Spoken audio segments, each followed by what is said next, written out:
Before we begin tonight's journey, take a deep breath and let it out slowly. Wherever you are, whether settling into bed, unwinding on the couch, or simply closing your eyes for a moment of peace, know that this time is just for you. A time to drift through the quiet corridors of history, guided not by urgency, but by calm curiosity. If you enjoy these relaxing explorations into the past, consider supporting the channel by tapping like and subscribing. It helps others discover these peaceful stories and ensures that we can keep bringing you more gentle journeys like this one. And if there's a place or moment in history you'd like us to explore in a future episode, leave a comment below. We'd love to hear what dreams you're chasing through the echoes of time. Now, let the outside world fade away, and let us begin. Part 1.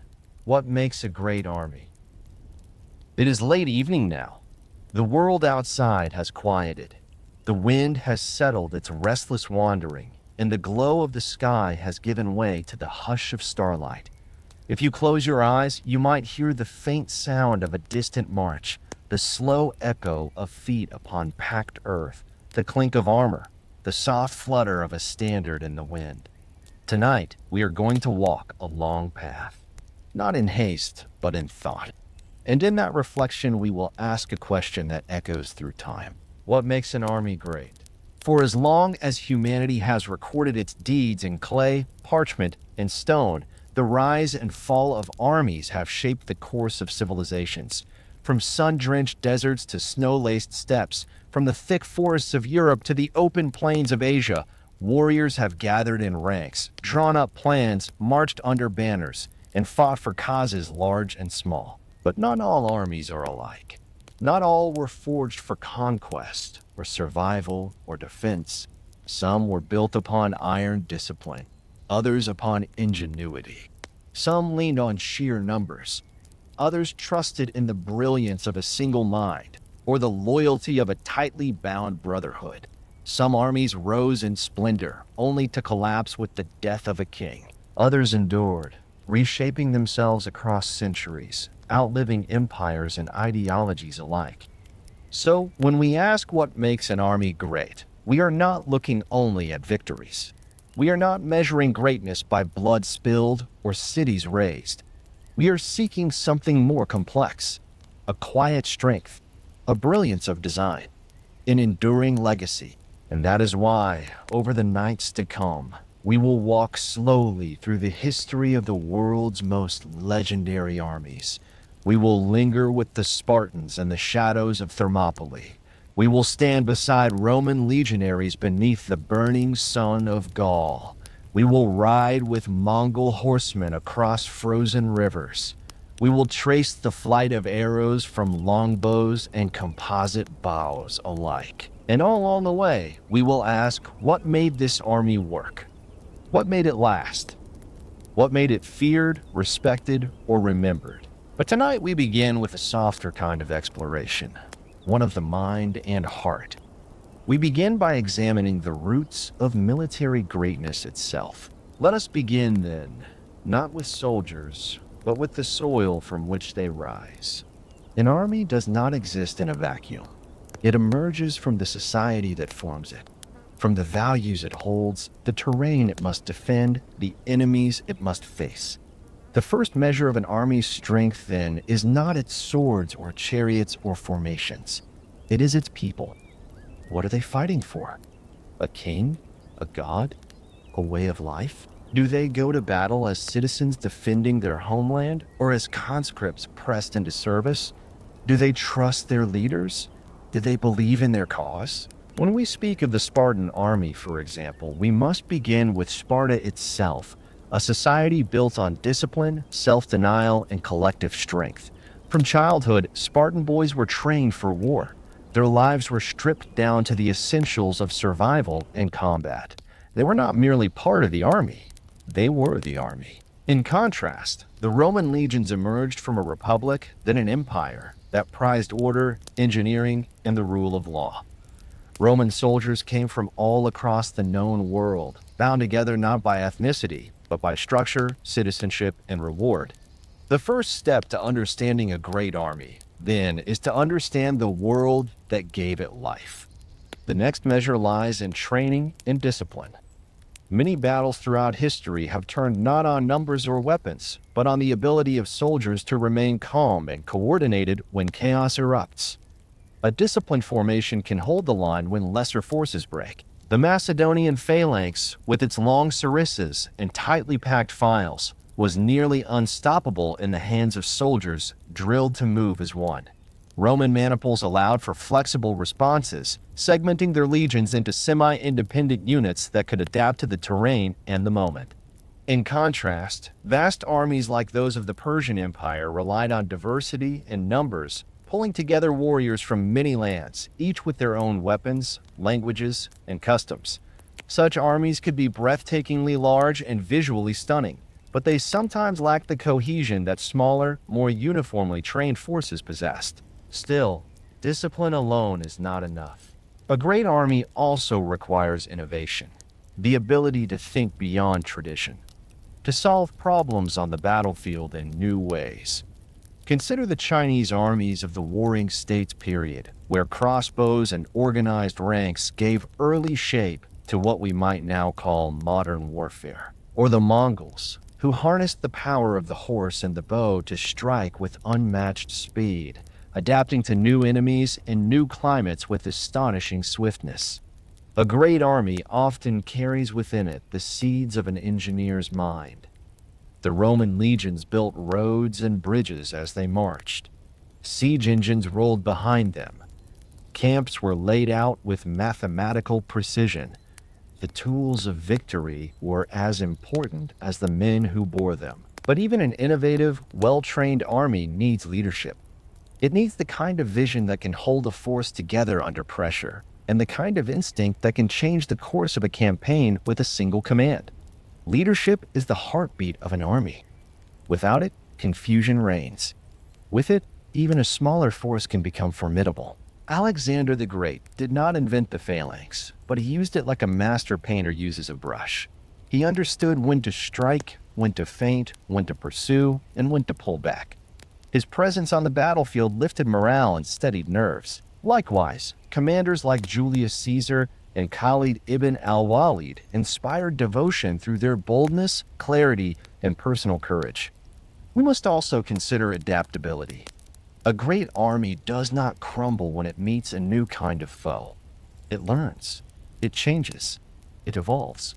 The Romans, for example, after suffering defeat at the hands of Hannibal, adapted their tactics, reorganized their forces, and eventually triumphed. The Mongols incorporated engineers and siege specialists from conquered lands. The Ottomans absorbed the technology of their neighbors, mastering gunpowder weapons at a time when others clung to tradition. Adaptability ensures survival. Stagnation invites defeat. Then there is logistics, the quiet backbone of every campaign. Armies march not just on courage, but on food, water, and supplies. They need roads, supply lines, medical care, and rest. The best commanders in history knew this. They ensured that their soldiers were fed and equipped before battle ever began. Napoleon, centuries later, would echo the ancient truth that amateurs study tactics, but professionals study logistics. So far, we have spoken of structure, training, and command. But one more measure remains. A deeper, more enduring one. Legacy.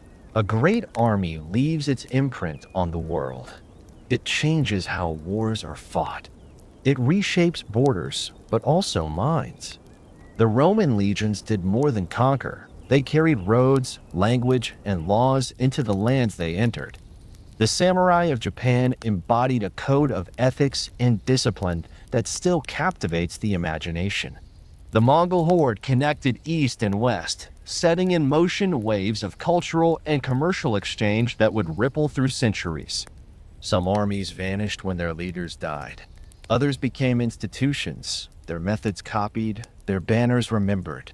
And some linger still, in museums, in legends, in the subconscious fabric of our cultures. So when we ask who had the best army, we are really asking many questions at once. Who fought with the most courage? Who trained with the most rigor? Who adapted best? Who changed the world most deeply? There is no single answer. But in the asking, we uncover something richer than any single verdict. We begin to see how humanity has grappled with conflict and cooperation across the ages. We see that beneath the iron and fire, every army is a reflection of the people who made it, their fears, their hopes, their ambitions. And so, tonight we have laid the foundation. We have begun the march. Part 2, the Spartans, Discipline and Dorians. The journey of a Spartan warrior began not in the field of battle, but in childhood. At the age of 7, Spartan boys were taken from their families and placed into the agoge, the rigorous public education and training system that defined life in this stern city-state. From that tender age forward, they would no longer be boys in the eyes of Sparta. They were now wards of the state, shaped not by love or leisure, but by duty and deprivation. Within the agoge, the boys were grouped into herds and placed under the watch of older youths. These young mentors, only slightly further along in their training, enforced a life of harsh discipline. Meals were simple and meager. Beds were hard, often made from reeds gathered without tools. Clothing was limited to a single cloak, no matter the season. And punishment was swift, not for disobedience alone, but even for failure to endure discomfort with silence. But the goal was never cruelty for its own sake. It was a form of sculpting, a method to harden the body, yes, but also to chisel the mind into something steel-like in its endurance. Pain was not something to be feared or avoided. Hunger was not a failing, but a teacher. Cold, exhaustion, and fear were expected companions. And through these trials, a Spartan learned to obey orders without question, to support comrades without hesitation, to stand firm even when his own limbs ached to flee. Yet the training was not only physical. Young Spartans learned music, rhythm, and dance, not as an expression of art, but to master timing and unity. They were taught to speak in few words and to choose those words carefully. Spartan wit, when it appeared, was sharp and dry. Laconism, the style of brief and blunt speech, took its name from Laconia, the region of Sparta itself. The lessons of the agoge continued into adolescence, and not every youth completed them. Those who failed to measure up were excluded from full citizenship. But those who endured, those who passed every trial, earned their place among the homoia, the equals, a rarefied class of Spartan citizens who alone could vote, own land, and serve in the full ranks of the army. At 20, a Spartan male officially entered military service, though his training never truly ended. He joined a syssitia, a mess hall and military unit in one. These groups of 15 or so men ate together, trained together, and in time, fought together. Bonds were forged not only in combat, but in daily life. The syssitia became a second family, a brotherhood in arms. A Spartan remained on active military duty until the age of 60. Even in older age, he was expected to train the youth, oversee the discipline of others, and serve in council if he held senior rank. In Sparta, the soldier was never a phase of life. He was a constant, a permanent vessel for the values of the city, and those values could be seen most clearly in battle. The Spartan army was organized with mathematical precision. At its heart was the inomosha, a unit of 32 men arranged in ranks of 4 and 8. 2 inomoshi formed a Pentecostes, 2 Pentecostes formed a lokos, and multiple loci made up the army's main divisions. Every layer of command had a leader, and every leader was trained to fight as well as to command. The hallmark of Spartan warfare was the phalanx, a dense, rectangular formation of hoplites or heavy infantry, armed with spears and round shields called hoplons. Each man's shield protected not only himself, but the comrade to his left. Discipline and unity made the phalanx strong. A single man breaking formation could expose his neighbor. Courage, then, was not individualistic. It was communal. One fought not for personal glory, but for the man beside him. The phalanx moved as one body, striking with rhythm and strength, pressing forward or holding the line like a living wall. Spartans wore crimson cloaks and plumed bronze helmets, the red dye chosen to mask blood. Their shields often bore the lambda symbol, a reference to Laconia, signifying both their homeland and their cohesion. Armor was sturdy but unadorned, crafted more for use than appearance. Their spears, about 7 feet long, were the primary weapon, though a short sword hung at each man's side for close combat. In battle, Spartans were often calm, almost eerily so. They advanced to the sound of flutes, keeping cadence as their boots struck the earth. They did not shout. They did not boast. They marched steadily, letting fear spread in the hearts of their enemies before a single blow had been struck. To fight Sparta in the open field was to confront order itself. Their enemies knew this well. In 480 BCE, at the narrow pass of Thermopylae, a small Spartan-led force held off the massive army of Xerxes I of Persia for 3 full days. Though vastly outnumbered, the Greeks, especially the 300 Spartans under King Leonidas, fought with such precision and bravery that their stand would echo through history as a symbol of heroic sacrifice. Even after being betrayed and surrounded, the Spartans fought to the last, buying time for the Greek city-states to unite. It is true that other Greeks were present at Thermopylae, Thespians, Thebans, and others, but the Spartans became the enduring symbol. Not for victory, but for unyielding resolve. Yet for all their martial discipline and prowess, Sparta was not without flaw. Their society's strength came at a price.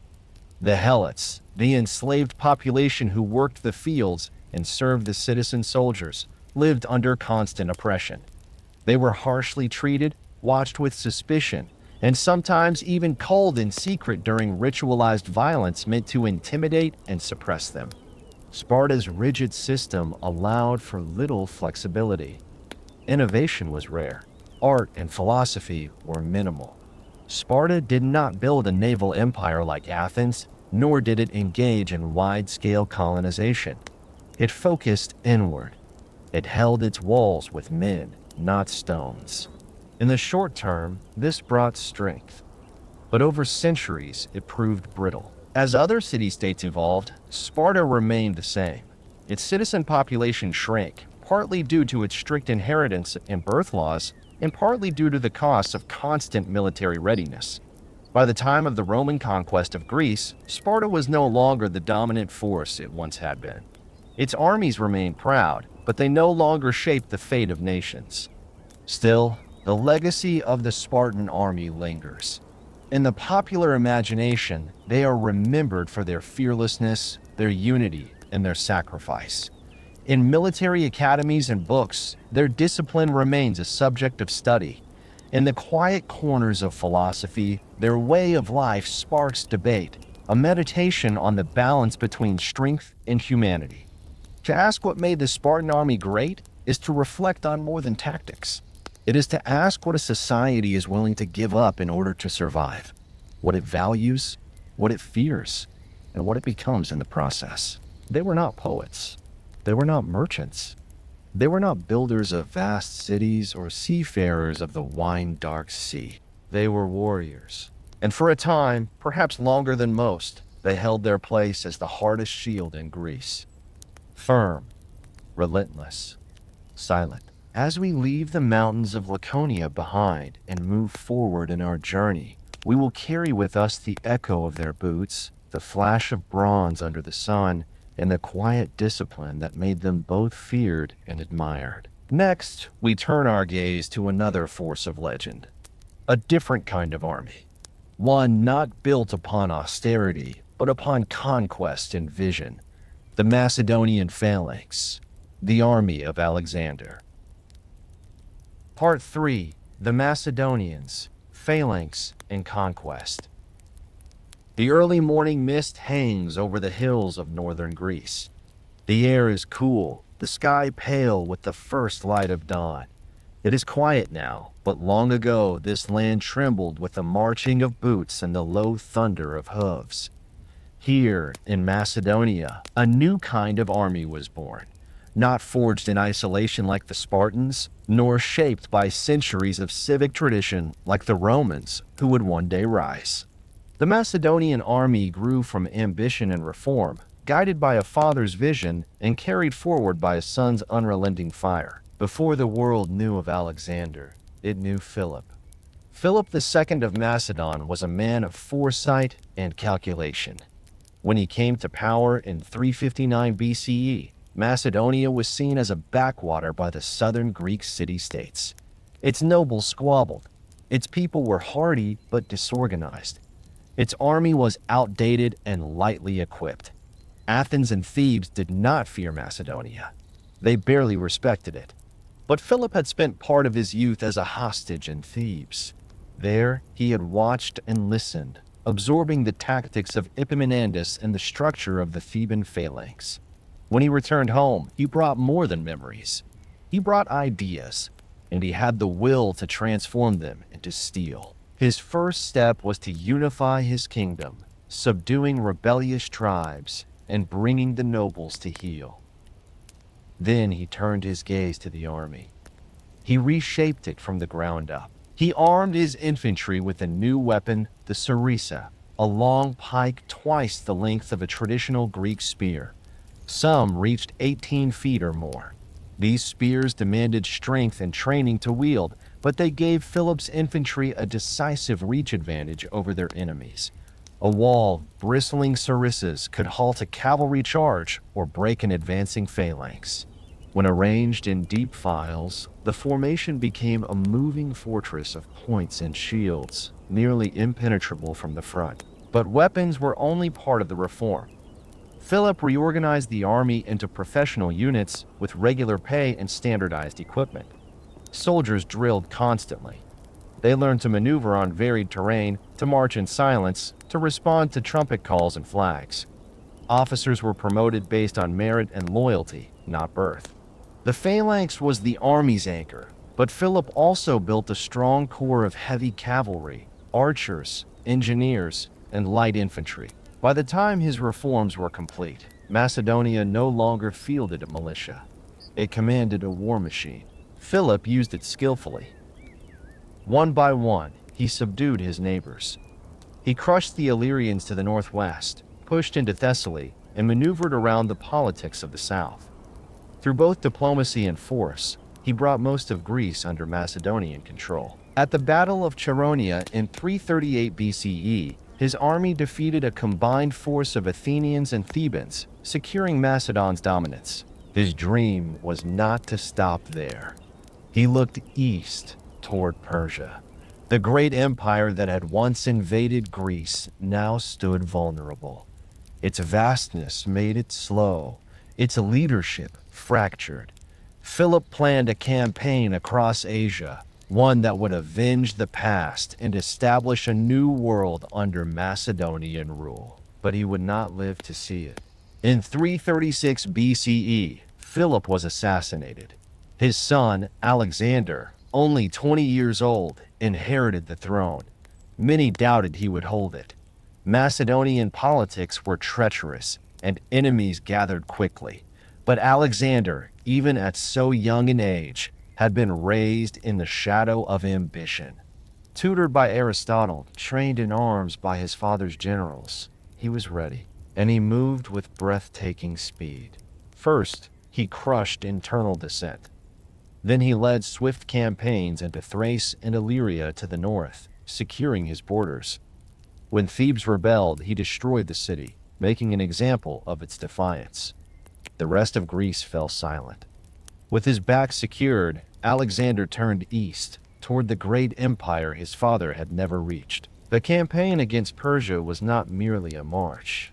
It was a storm. In 334 BCE, Alexander crossed the Hellespont with an army of about 35,000 men, a modest force compared to Persia's legions. But Alexander's men were trained, united, and led by a commander of singular vision. His officers, men like Parmenion, Hephaestion, and Craterus, were veterans.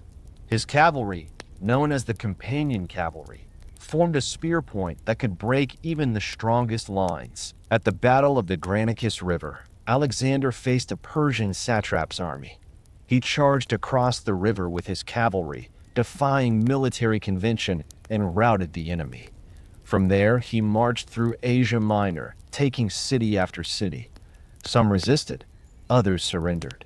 All fell. At Issus, in 333 BCE, Alexander faced King Darius III himself.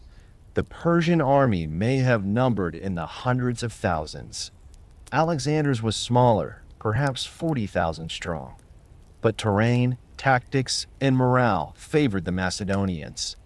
In a narrow coastal plain, the long pikes of the phalanx held the Persian front. Alexander led the cavalry in a daring charge straight at Darius's center. The king fled the field. His army collapsed. That single act, one man's charge through chaos, broke the illusion of Persian invincibility. From there, the conquest widened. Alexander swept through Syria and Phoenicia, laying siege to Tyre, a city built on an island. His engineers constructed a massive causeway to reach it. The siege lasted months, but he did not relent. After Tyre fell, Gaza followed. Then Egypt, where Alexander was welcomed as a liberator. He founded a city in his name near the Nile, Alexandria, one of many that would bear his mark. But the heart of Persia still lay ahead.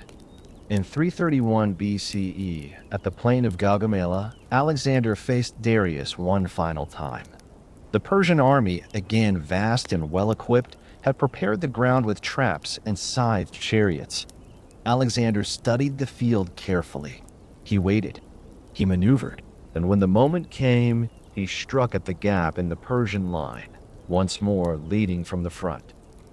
Again, Darius fled. Again, his army fell apart. With Babylon, Susa, and Persepolis under his control, Alexander stood as master of the Persian Empire. But he did not stop. He pursued Darius into the mountains, and after the Persian king was murdered by his own men, Alexander claimed the mantle of great king. Still, he moved east, into the lands of Bactria and Saudia, where local resistance was fierce and the terrain punishing. He married Roxana, a noblewoman of the region, hoping to unite Greek and Persian bloodlines. His army pushed into India, facing war elephants and monsoon rains. At the Battle of the Hydaspes River, Alexander defeated King Porus in a hard-fought clash. His men admired the Indian king's courage and discipline. Alexander, too, honored him, allowing him to keep his kingdom. But beyond that river, his men would go no further. Weary, wounded, and far from home, they refused to march deeper into the unknown. Alexander turned back. The return was arduous. Many died in the harsh deserts of Gedrosia. The unity of the army began to fray. Old loyalties weakened. By the time they reached Babylon, cracks had formed. Alexander, though still young, seemed to burn too brightly. In 323 BCE, he fell ill and died. He was only 32. His empire stretched from Greece to the Industry. But it did not last. Without a clear heir, his generals, the Diadochi, fought over the spoils. The empire fractured into competing kingdoms, yet the impact of Alexander's conquests endured. His campaigns spread Greek culture across Asia, fostering an era of fusion known as the Hellenistic Age. Science, language, art, and architecture all bore the mark of this fusion. And the army he led, though broken and scattered, remained a symbol. The Macedonian phalanx lived on in the armies of the successor states. It was refined, expanded, and sometimes rigidified. Over time, it would face new challenges, especially from the rising power of Rome. Against the flexibility of the Roman legion, the phalanx eventually proved too static. But in its time, under the hands of Philip and Alexander, it had no equal. What made the Macedonian army great was not just its formation or its weapons. It was its capacity to move, to adapt, and to follow a singular vision. It blended discipline with daring. It fused the power of tight infantry formations with the speed of cavalry. And it marched not just for defense or tribute, but toward a vision of unity, however short-lived. If the Spartan army represented unwavering resistance, the Macedonian army embodied bold expansion. Where Sparta stood its ground, Macedonia reached beyond it. Where Sparta preserved tradition, Macedonia embraced ambition. As we pause here on the plains once crossed by Alexander's troops, we feel the dust settle around us. The echoes of bronze sandals fade into the silence of evening. But the story does not end here. Ahead lies the vastness of empires, armies not of a single king, but of millions. In our next chapter, we will turn to the east once more, to the mighty Persian Empire, to understand the force that stood opposite Greece and to see what power meant in a different tongue under different stars.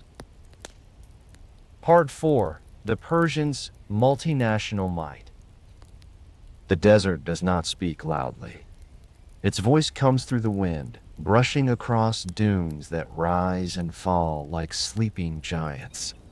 In the soft light of dawn, the sky burns with a slow orange glow, and far along the horizon, a long line of travelers moves across the sand. Horses, camels, wagons, and warriors. Hundreds of languages in one long procession. Cloaks of many colors, skin of many tones, banners fluttering from lands as distant as the Nile and the Oxus. This was the army of the Achaemenid Persian Empire, a force not forged in a single valley or bound by a single language or lineage, but instead drawn from the edges of a world that stretched across mountains, rivers, forests, and plains. To understand this army is to understand scale, not simply in numbers, though the numbers were vast, but in vision. Few empires before or since matched the breadth of Persia at its height. From the rugged cliffs of Anatolia to the green valleys of the Indus, from the shores of the Aegean to the sun-baked cities of Egypt, the Persian Empire was a patchwork of peoples. It was not a single stone, but a mosaic. The foundations of this great realm were laid by Cyrus the Great in the mid-6th century before the Common Era. A ruler of vision and restraint, Cyrus built his empire not only by conquest, but through a policy of tolerance and inclusion. When he captured Babylon, he did not destroy it. Instead, he freed its enslaved peoples, restored its temples, and allowed its customs to endure. His rule brought unity through respect rather than force alone. But every empire needs protection. Every wide land needs guardians. And so, from its earliest days, Persia invested deeply in its military. The Persian army was unlike that of the Greeks or the Macedonians. It was not a citizen militia or a compact professional force. It was instead a multinational host, drawn from all corners of the empire. Persians, Medes, Elamites, Armenians, Bactrians, Sardians, Egyptians, Indians, Ethiopians, Arabians, and more, all served under the same royal banner. Each group brought its own weapons, its own traditions, its own mode of fighting. There were archers from the east who rode light horses and fired while in full gallop. There were spearmen from the west, armored and steady. There were desert scouts, camel-mounted and quick. There were chariots pulled by teams of horses and fitted with scythes to tear through enemy lines. There were engineers who built bridges and dug siege tunnels. And there were foot soldiers, equipped with wicker shields and short spears, forming the bulk of the infantry line. At the heart of this great host stood the Persians themselves. Among them, the most elite were known as the Immortals. The Immortals formed the king's personal guard, a unit of 10,000 soldiers whose number was always maintained. If one died or was wounded, he was immediately replaced, giving the illusion that the unit never diminished. They wore robes over scale armor, carried short spears, bows, and swords, and marched with precision. They were disciplined, loyal, and well-equipped. Though they did not wear heavy bronze armor like the Greeks, their layered garments offered both flexibility and protection, suited to the long marches and varied climates of the empire. These warriors accompanied the great king wherever he went. In battle, they stood at his side. In peace, they guarded his palaces. They were symbols of the empire's stability, a reminder that behind the golden splendor of the court stood strength. The Persian army's strength was not simply in its men, but in its systems. Persia built roads, thousands of miles of them, including the Royal Road, which ran from Susa in the east to Sardis in the west. Along these routes were stations with fresh horses, food, and lodging, allowing messengers and soldiers to travel rapidly across the empire. Supply chains were carefully organized. Water was stored in desert cisterns. Provisions were moved in great caravans. The army, vast as it was, did not move blindly. It moved with intention. The empire's wealth was vast. Gold and silver flowed into the royal treasury. This wealth allowed the king to fund enormous campaigns, pay his soldiers, and equip his armies. But it also created a sense of grandeur that was both inspiring and, at times, unwieldy. In peacetime, the army was a tool of order. In war, it was a storm. Persia's first great test came in its wars against the Greek city-states. In 490 BCE, under Darius I, the Persian army launched an invasion of the Greek mainland. The campaign reached the plains of Marathon, where it faced the hoplites of Athens. The Persians outnumbered their enemies, but the Greek phalanx proved devastating in close combat.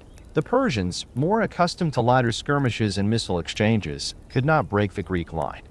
They were driven back, and the first invasion ended in retreat. But Persia did not forget. A decade later, Xerxes I, son of Darius, launched a second invasion. This time, the scale was immense. Bridges were built across the Hellespont. Canals were cut through the mountains of Athos. An army of perhaps 100,000 marched into Greece, supported by a massive navy. The march of the Persian host was like the passing of a tide, slow, powerful, inevitable. At Thermopylae, the Spartans and their allies delayed the Persian advance. At Salamis, the Greek navy dealt a crippling blow to the Persian fleet. At Plataea, the Persian land forces were finally defeated. The great invasion had failed, not for lack of men or courage, but due to the unique terrain, the tenacity of the Greek defense, and the limits of extended supply lines. Even in defeat, however, the Persian army remained formidable. It continued to enforce order across the empire, to protect its borders, and to act as the king's extended arm. Rebellions were suppressed, rivals deterred, trade routes kept safe. Its weakness lay not in its diversity, but in its complexity.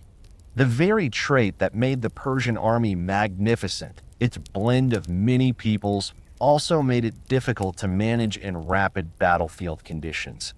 Orders had to be translated across languages. Not all troops shared tactics or equipment. Some units were better suited to open plains than to rocky coasts or mountain passes. And yet, when viewed from a higher place, from a place of calm reflection, what the Persian army achieved was extraordinary. It protected one of the largest and most culturally diverse empires the world had ever seen. It enabled the construction of cities, the spread of trade, the sharing of ideas. It showed that an army could be more than a tool of conquest. It could be a web of loyalty, a framework of stability. The Persian kings saw themselves not merely as conquerors, but as stewards. Their armies were not just weapons, but guardians of a world they hoped to keep ordered and intact. And in many ways, they succeeded for centuries. Even after the empire fell to Alexander, the memory of its armies remained. The cities they protected continued to flourish. The roads they built stayed in use. And their model of managing a vast and multicultural army would inspire others in the centuries to come. When we ask what made the Persian army great, the answer lies not in a single battle or a single weapon. It lies in its breadth, its endurance, its vision. It was not forged in one forge, but in 1,000 hearths, not trained in a single tongue, but in dozens. It moved not as a single nation, but as a collection of worlds. And in that, perhaps, it offered a glimpse of a different kind of strength, one rooted in unity through difference, in cooperation rather than conquest alone. As the evening settles over the wide lands once ruled by the kings of Persia, we let our thoughts drift among their legions. Among the horsemen of the east, the bowmen of the west, the spearmen of the mountains, and the charioteers of the desert, they are quiet now, their banners furled, their footprints long since swept away by the wind, but their legacy remains. And as we continue our journey, we will carry that memory forward. For ahead of us lies a new kind of army, one born not from empire, but from expansion, built not only for protection, but for domination. The Roman legions await us, and their march, once begun, would echo through the centuries. Part 5. The Romans, Engineering and Empire. The morning begins not with silence, but with purpose. In the distance, a trumpet sounds, not loud or frantic, but firm, measured. From the edge of the encampment, movement begins. Boots shuffle against gravel, cloaks are gathered, shields are lifted from racks, armor buckled into place. There is no rush, no shouting, only precision. This is not the sound of chaos or improvisation. It is the sound of habit, of rhythm, of order pressed into muscle and memory. This is a Roman army preparing to march. When we speak of the Roman legions, we speak not just of soldiers, but of a system. A carefully crafted mechanism that carried Rome from a modest hilltop city to the master of the known world. The legions were not born in a single day, nor forged by a single hand. They were shaped over centuries, through wars, reforms, defeats, and victories, until they became more than an army. They became a symbol of permanence. To understand this remarkable force, we must begin not with the generals, but with the citizen. In early Rome, military service was tied directly to land ownership and civic duty. A Roman man fought not for coin, but for his city and its survival. He brought his own arms, stood in the line according to his social class, and fought alongside his neighbors. The early armies were temporary, called forth for specific campaigns, and disbanded afterward. But as Rome grew, so too did the need for permanence. Through conflict with neighboring tribes, with Etruscans, Samnites, and Greeks, the Roman military began to transform. By the time of the Punic Wars in the 3rd century before the Common Era, the legions had become a more professional force, standardized in training, equipment, and command. At the heart of the Roman military system was the legion. A legion was a self-contained army unit, usually numbering around 5,000 men, though this varied over time. It was divided into 10 cohorts, and each cohort into centuries, groups of roughly 80 men commanded by a centurion. These officers were the backbone of the Roman army. Tough, experienced, and often promoted from the ranks, centurions maintained discipline, enforced orders, and led from the front. Roman discipline was legendary. Soldiers drilled daily. They marched long distances in full gear. They practiced formations until every movement became instinct. The testudo, or tortoise formation, with overlapping shields held above and in front, allowed them to move under volleys of arrows. The wedge formation broke enemy lines. The triple line system, hastati, principes, and triaria, offered layers of defense and flexibility. But Roman strength was not only in tactics, it was in logistics. Wherever they marched, Roman legions brought order with them. They built roads, straight, wide, and enduring. They constructed bridges, aqueducts, and siege engines. They fortified camps every night, digging ditches, raising palisades, and marking clear boundaries. These camps were laid out identically, whether in Gaul, Spain, or Asia Minor. The soldiers knew where to pitch their tents, where to report, where to sleep. Even in foreign lands, they moved within a structure of familiarity. Roman engineering allowed their armies to outlast and outmaneuver enemies who were more numerous or better positioned. Roads allowed rapid redeployment. Fortified camps denied surprise attacks. Supply lines remained intact through treacherous terrain. Each legion carried its own standards, tall poles bearing the eagle, the aquila, symbol of Roman strength and spirit. To lose a standard in battle was a disgrace. To recover one, a cause for celebration. These symbols united the men beneath them, binding them to a legacy larger than any single campaign. Weapons were practical and deadly. The gladius, a short thrusting sword, was used in close combat. It required soldiers to move in tight, aggressive patterns, stabbing rather than slashing. The pilum, a heavy javelin, could pierce enemy shields and armor.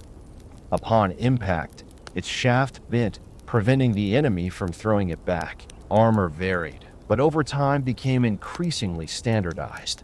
Segmentata, the familiar banded armor, offered flexibility and protection. Helmets shielded the head and cheeks. Large curved shields covered most of the body. Every piece served a purpose. Every motion had meaning. But the power of Rome's military was not merely technical. It was cultural. Roman soldiers were not mercenaries fighting for plunder. They were citizens, or later, auxiliaries seeking citizenship, fighting for the state, for honor, and for the right to share in the spoils of conquest. Service brought reward. Land, pension, status. The promise of a future secured through discipline and sacrifice. And the system adapted. During the Marian reforms in the 1st century before the Common Era, the army became more inclusive. The property requirement was lifted. Equipment was provided by the state. Veterans were settled in colonies. These changes broadened the army's reach and deepened its loyalty. As Rome expanded, so too did the diversity within its ranks. Auxiliaries from all over the empire, archers from Crete, cavalry from Gaul, slingers from the Balearic Islands, served alongside Roman citizens. They brought their own skills, their own tactics, enriching the army's capabilities. In time, they earned their citizenship. Their families became Roman, and the cycle continued. The legions became not only a tool of conquest, but of integration. Where they marched, Roman law followed. Cities rose. Latin spread. Infrastructure connected distant provinces. The army enforced peace, the Pax Romana, but also carried Roman identity into lands that had never heard Latin spoken. Of course, the legions were not without failure. Disaster struck at Cannae in 216 BCE when Hannibal of Carthage encircled and destroyed a massive Roman force. Tens of thousands died in a single day. It was one of the worst defeats in Roman history. But Rome did not collapse. Instead, it adapted, reformed, raised new armies, changed tactics, and in time defeated Hannibal. Centuries later, in the Teutoburg forest, 3 legions were ambushed and annihilated by Germanic tribes. The loss shook Rome to its core. Yet again, the legions learned. Border defenses were strengthened. Forts were built. Diplomacy supplemented force. It was this resilience that made the Roman army exceptional. Not invincible, but unyielding. Rome's enemies knew this. When they fought Rome, they did not face a temporary force, but a machine that could rebuild itself again and again. A machine guided by senators, funded by taxes, and filled with men who believed in the idea of Rome. Over time, the empire grew too large. Civil wars drained resources. Loyalty shifted from state to general. Emperors rose and fell with the favor of the legions. Reforms were attempted. Divisions created. Borders redrawn. Still, the legions endured. Even in decline, they held the frontiers. They trained. They built. They guarded cities and escorted merchants.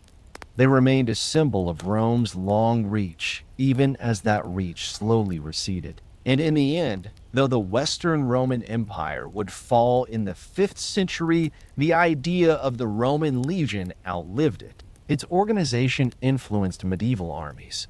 Its engineering inspired architects. Its laws became the foundation for later states. Even the languages of Europe bear traces of Latin, the tongue of Rome's orders, prayers, and proclamations. What made the Roman army great was not only its weapons nor its victories, though they were many. It was the completeness of its design. The way it combined discipline, engineering, citizenship, and adaptability into a structure that could endure across centuries. It was an army not just of conquest, but of construction. Where it passed, it left behind roads, walls, aqueducts, and towns. It carried both the sword and the trowel, and perhaps that is the legacy most worth remembering. Not the battles alone, but the bridges. Not only the shields, but the roads beneath them. As we let our thoughts rest beside a quiet Roman road, still straight after 2,000 years, we can feel the presence of those who once marched here. Boots on gravel, standards held high, a steady rhythm moving ever forward. After, we will turn east again, toward the lands of the Han and the Qin, to see how another ancient empire forged its armies and how their vision of unity brought a different kind of strength to the world. Part 6. The Han Dynasty, Crossbows and Cavalry. There is a quiet stillness in the highlands of the Lus Plateau. The wind carries dust in thin ribbons over fields that once bore the weight of marching columns. Beyond the haze, the Great Wall rises and falls with the contours of the hills, a silent witness to centuries of vigilance.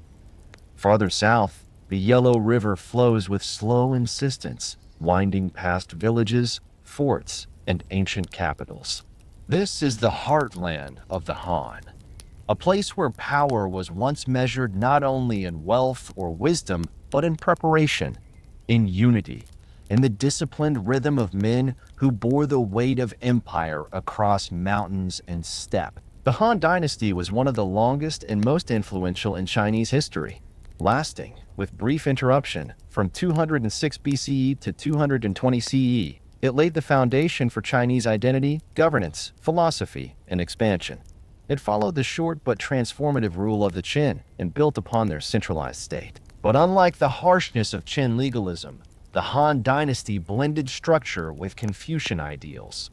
Order, yes, but tempered by harmony. To govern such a vast land, from the rice fields of the south to the deserts of the west, the Han required more than scribes and scholars. It needed an army capable of protecting trade, repelling raiders, and asserting authority at the edge of the world. The Han military system was an evolution. It combined the structured regimentation of previous dynasties with the adaptive techniques learned from both allies and enemies, and in doing so, it became one of the most advanced military forces of the ancient world. At the core of the Han military was the phubbing system, a conscription method rooted in peasant service. Every able-bodied man owed the state a period of military duty. Recruits were trained and deployed in rotations, often serving for 2 years before returning to civilian life. This ensured a steady supply of trained soldiers who could be called up when needed. In times of major conflict, professional standing armies were also maintained, garrisons posted in strategic regions, especially along the northern frontier, where the Xiongnu Confederation posed a constant threat. These nomadic warriors, skilled in mounted archery and lightning raids, tested the limits of Han defenses for generations. To counter them, the Han invested in both static defense and mobile warfare. The use of the crossbow was central to Han military doctrine. Unlike the simple bows of earlier eras, Han crossbows were mechanical weapons capable of delivering powerful, armor-piercing bolts with precision and range. Trigger mechanisms made from bronze or iron allowed for tension and control. Some were powerful enough to be mounted on chariots or walls, transforming them into defensive artillery. Crossbowmen could hold a position, repel a cavalry charge, or pick off key targets before close combat ever began. Units were trained to reload rapidly, to operate in teams, and to coordinate with infantry formations. In battle, volleys of bolts would darken the sky, striking with deadly force. But the Han did not rely on crossbows alone. Infantry units were diverse and disciplined. Soldiers wore armor made from leather or iron plates, overlapping for flexibility and protection. Helmets were fashioned from bronze or lacquered materials. Swords were long and straight, often double-edged, suited for slashing and thrusting alike. Spears, halberds, and polearms offered reach. Shields formed barriers against incoming arrows, and coordination ensured that each formation moved with unity, even in the shifting dust of battle. The Han also refined the use of cavalry. Inspired in part by the tactics of their northern adversaries, they developed light and heavy cavalry units capable of swift raids, reconnaissance, and flanking maneuvers. Horse archers became more common, their bows small and composite, their movements fluid. Mounted warriors carried sabers, lances, and sometimes crossbows. Speed became a weapon, and the wide plains became a battleground of movement. Chariots, once dominant in Chinese warfare, became less common over time. They still served in ceremonial roles and in limited battlefield use, but their practicality diminished as mobility and terrain made them less adaptable than individual cavalry units. In siege warfare, the Han displayed both creativity and engineering skill. They built siege towers, battering rams, and catapults. They dug tunnels beneath city walls, collapsing fortifications from below. And they laid sieges that could last weeks or months, cutting off supplies and waiting for surrender. Perhaps the most remarkable military development during the Han Dynasty was not a single weapon, but an infrastructure of readiness. Border walls were expanded, fortified, and manned. Watchtowers relayed signals by smoke and fire. Roads linked garrisons to markets, cities to outposts. Grain was stored in massive granaries, ready to feed armies for extended campaigns. Maps were drawn with care. Terrain studied. Weather patterns understood. At court, military planning was supported by scholars and strategists. The legacy of Sun Tzu lingered, but it was joined by newer thinkers who emphasized flexibility, deception, and the moral use of force. A well-led army was not only skilled, it was just. Victory came not through brute force, but through wisdom, timing, and harmony with the natural order. Han generals became figures of renown. Among them, none stood taller than General Hu Zubing. A prodigy of warfare, he led decisive campaigns against the Xiongnu in the 2nd century BCE. His tactics were swift and bold.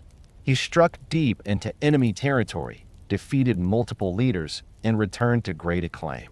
His victories helped secure the northern frontier and expanded Chinese influence far into Central Asia. Other generals led expeditions into the southwest, into modern-day Vietnam, and westward toward the great trade routes that would become the Silk Road. These campaigns were not only military, but diplomatic. Through force and alliance, the Han extended their reach into the deserts and mountain passes where goods, cultures, and stories would travel for centuries.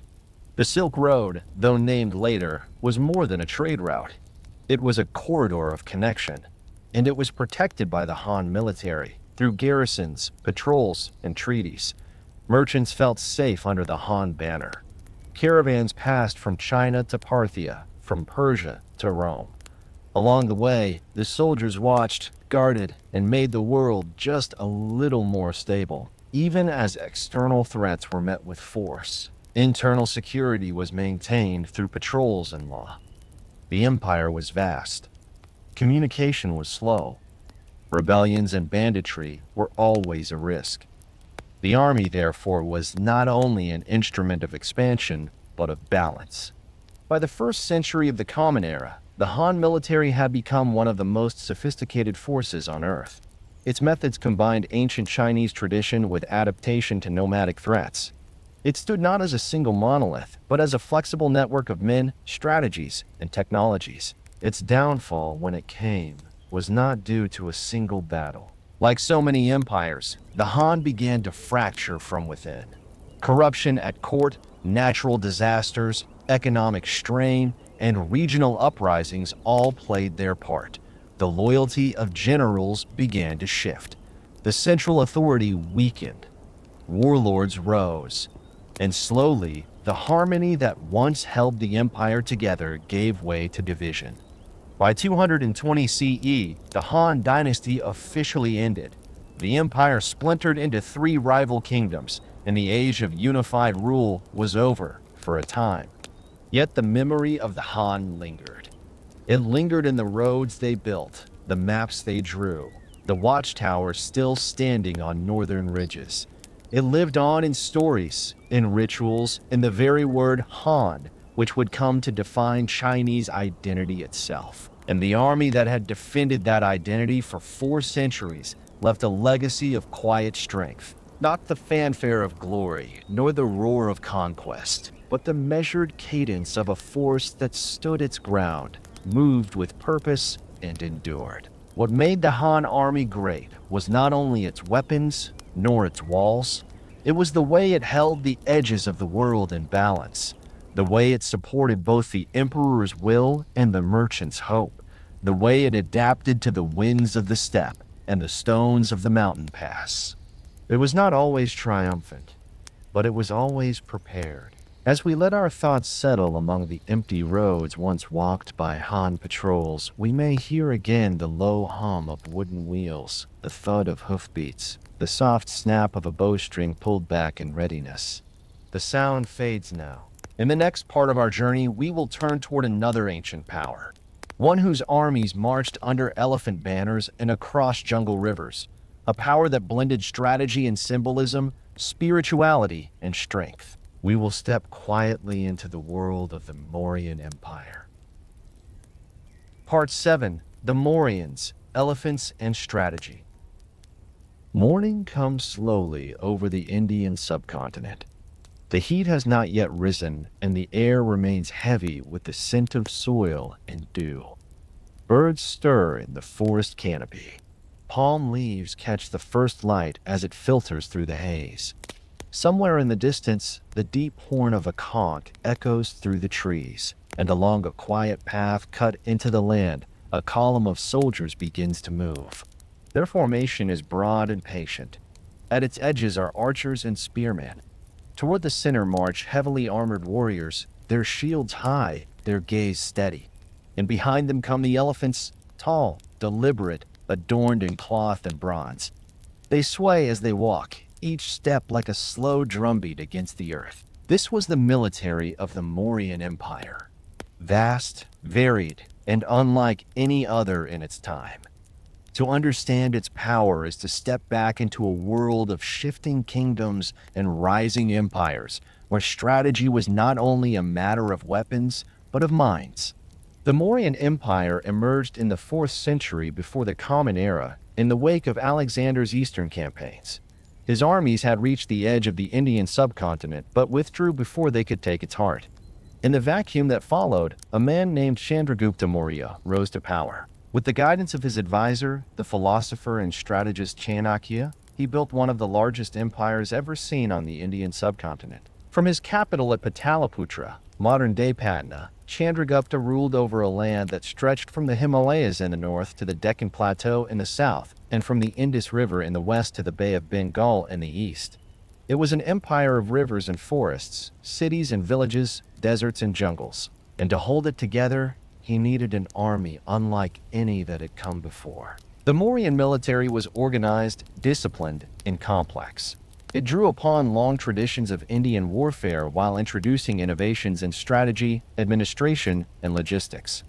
At its core was a fourfold division of forces, known in Sanskrit as chaturanga: infantry, cavalry, elephants, and chariots. This structure would influence Indian military organization for centuries. The infantry formed the backbone of the army. These were foot soldiers equipped with spears, swords, shields, and bows. Some carried large curved blades. Others wielded straight-edged khanda swords or short, wide daggers. Their armor varied by rank and wealth. Some wore padded garments or metal breastplates, while others fought more lightly for ease of movement. Archers played a vital role. Using long bamboo bows or recurved wooden ones, they could unleash volleys from behind infantry lines or from protected positions. Their arrows, often tipped with iron or bone, flew in dense arcs above the heads of advancing soldiers. Some archers carried fire arrows, used to light siege engines or harass fortifications. Cavalry units offered speed and maneuverability. Horses were rare and valuable in much of India, where climate and terrain favored other forms of travel.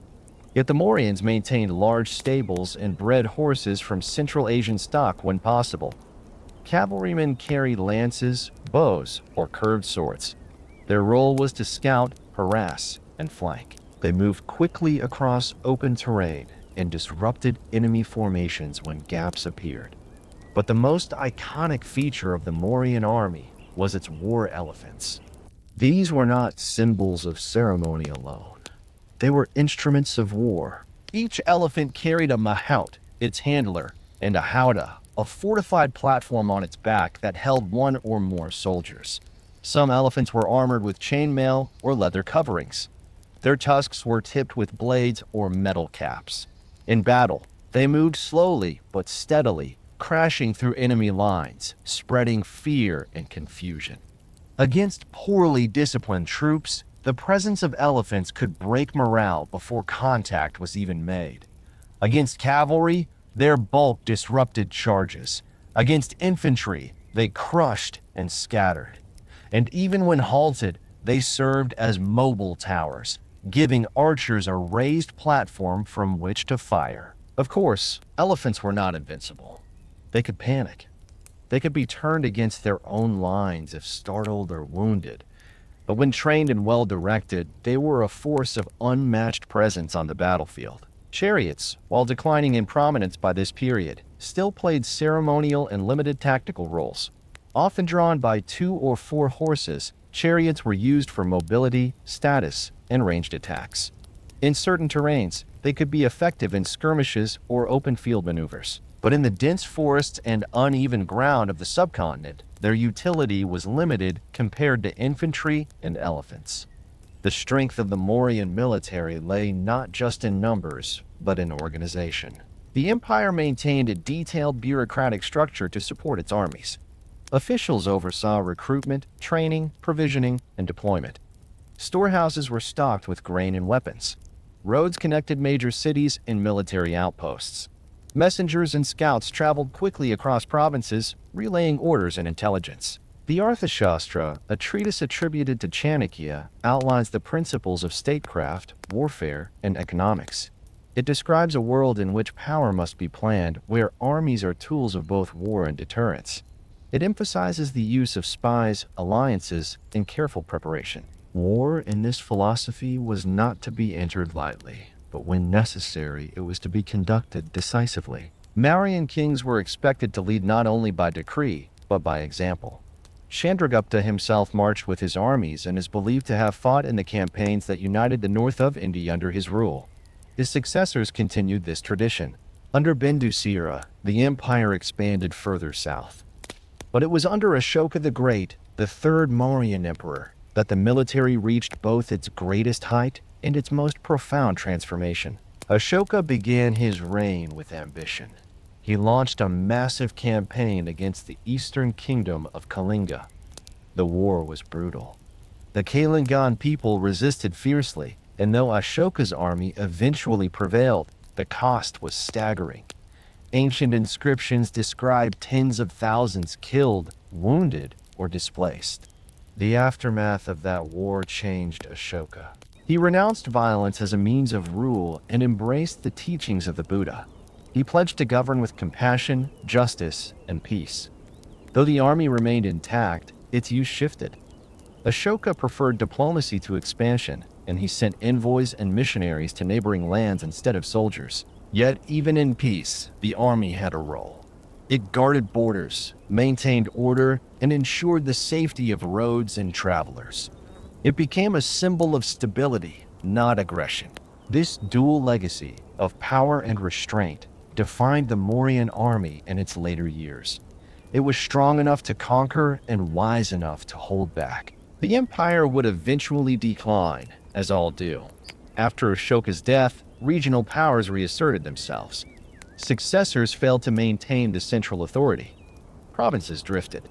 The Mauryan dynasty came to an end in the 2nd century BCE, but its influence remained. The use of elephants in warfare continued across the subcontinent. The fourfold army structure became a standard in Indian military thought. The idea of empires supported by infrastructure, planning, and strategic wisdom lived on in later dynasties. And in the broader world, the Mauryans stood as a mirror to Rome and Han China. Another example of how order, scale, and vision could shape not just battles, but civilizations. What made the Mauryan army great was not only its size or its war elephants, it was the way it reflected the principles of its time, a balance between force and foresight, between strength and structure. It was an army built not only for conquest, but for the administration of a vast, diverse land.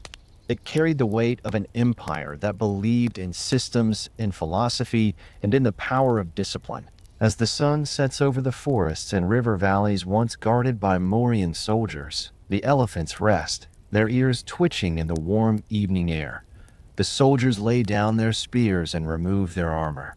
Fires are lit, meals are shared, and far beyond the jungle's edge, the memory of an empire remains. In the next part, we will travel again.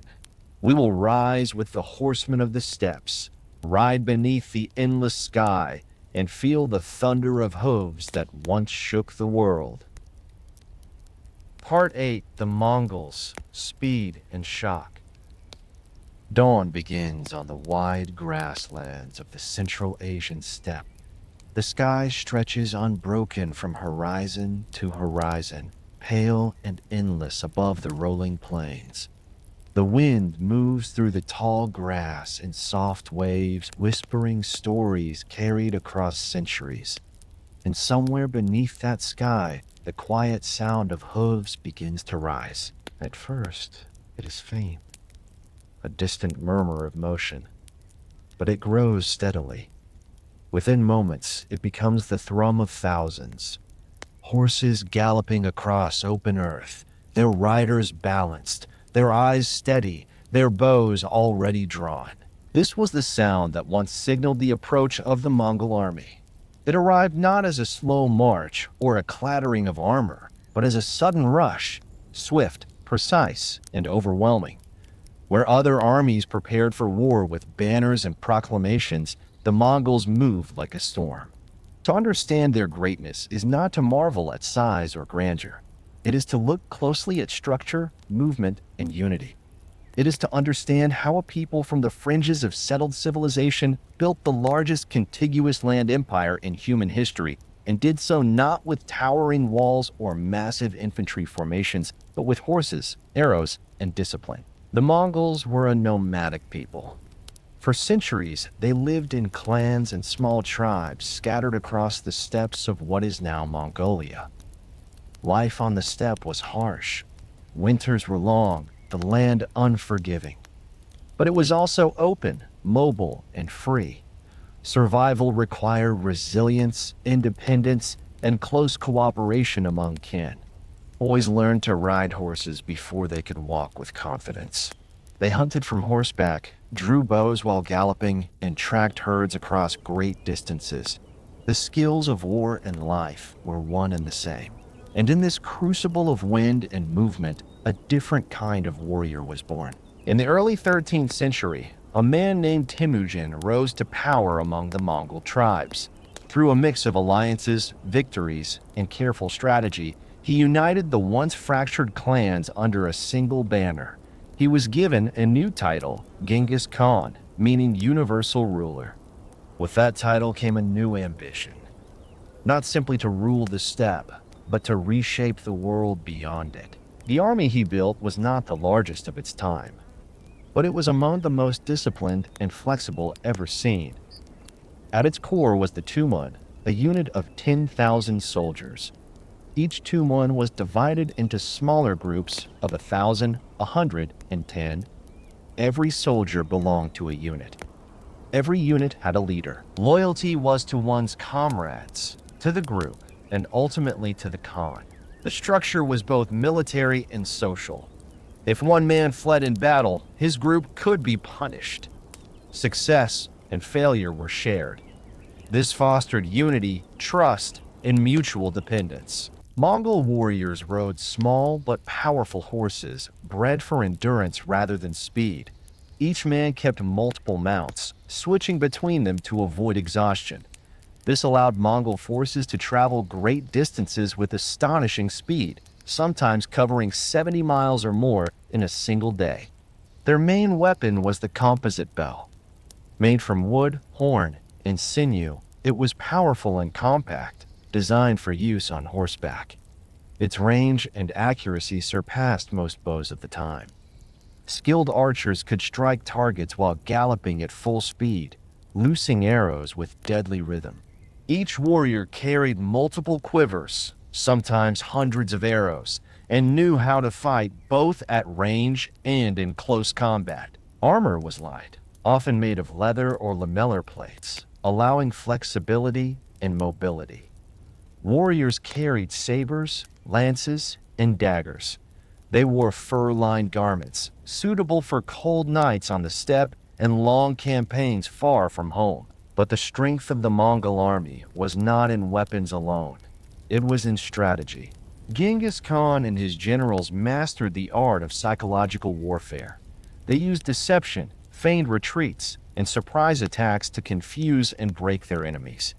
One common tactic involved pretending to flee, drawing enemy forces into pursuit, and then turning to ambush them with hidden reserves.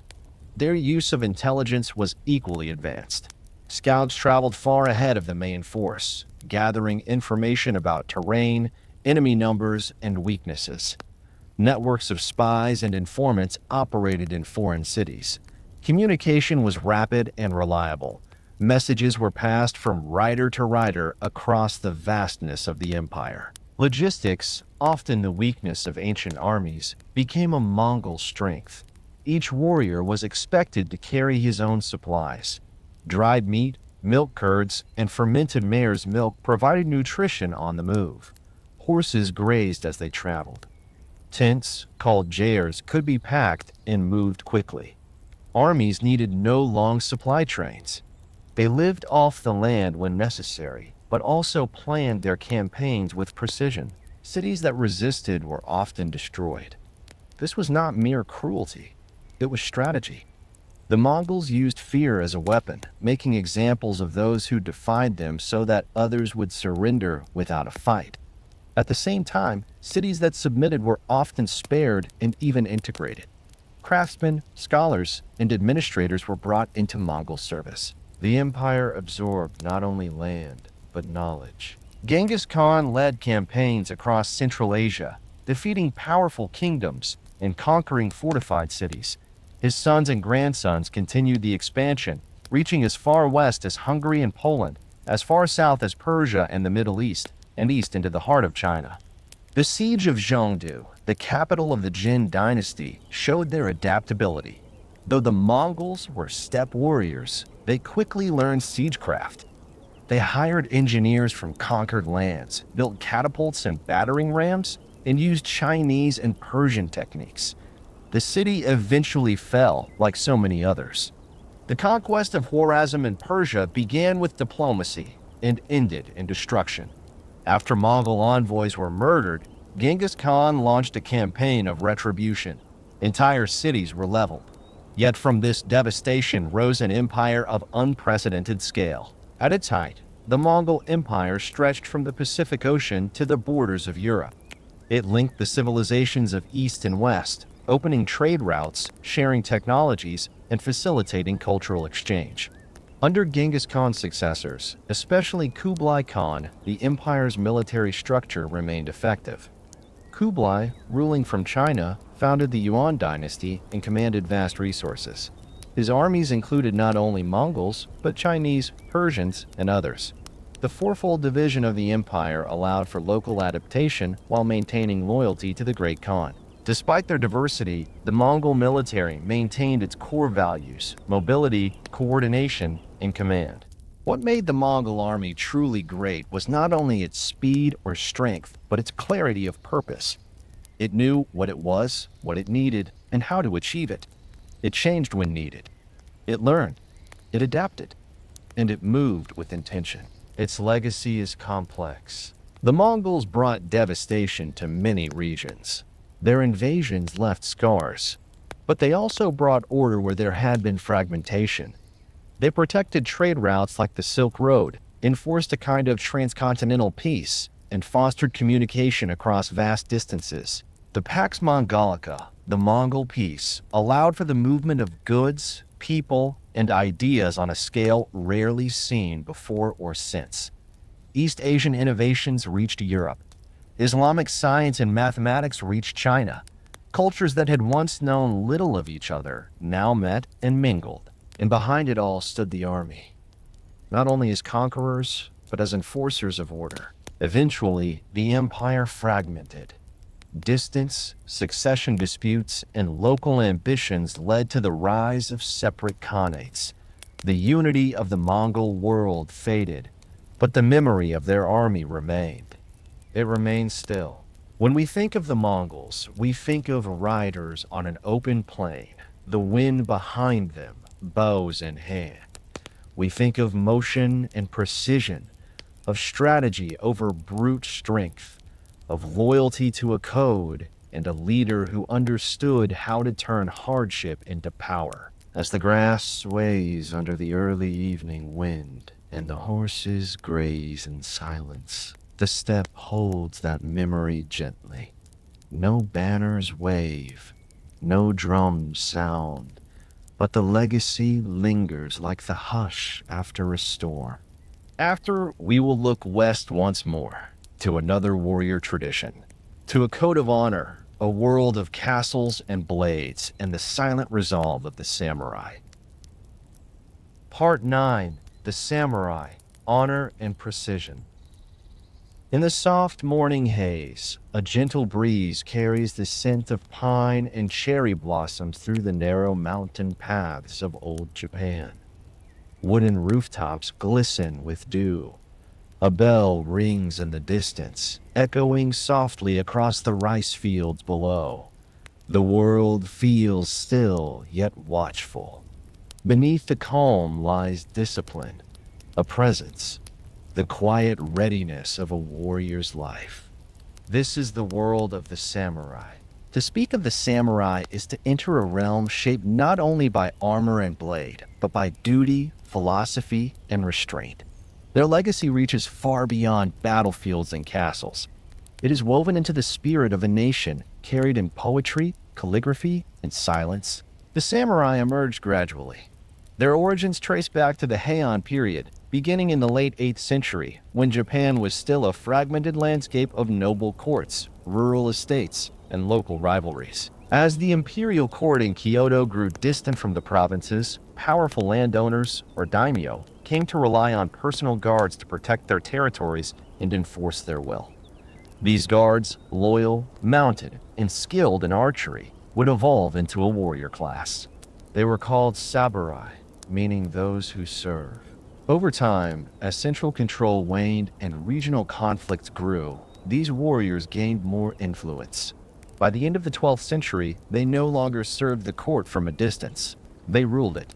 The Minamoto clan, victorious in the Genpei War, established the first shogunate in 1192. From that point forward, political power in Japan rested with the military elite. The samurai were now the ruling class of a warrior government. But what defined a samurai was more than military strength. It was a way of being, a philosophy that placed service, loyalty, and self-discipline above personal ambition. At the heart of this worldview was Bushido, the way of the warrior. Though the term itself came into broader use in later centuries, the ideals it carried had long been present. Honor was not abstract. It was tangible. To break one's word, to retreat without reason, or to act selfishly brought shame not only to the individual, but to the clan, the ancestors, and the community. Death was preferable to disgrace. This ethos shaped everything a samurai did. From a young age, boys born into samurai families were trained in the arts of war. They learned to ride horses, to shoot arrows while galloping, to wield the sword with precision. But they also studied poetry, music, history, and philosophy. A complete warrior was both fierce and cultured, a man of thought as well as action. The earliest samurai were primarily archers. Mounted warfare dominated the early centuries, and a skilled archer on horseback was the pride of his clan.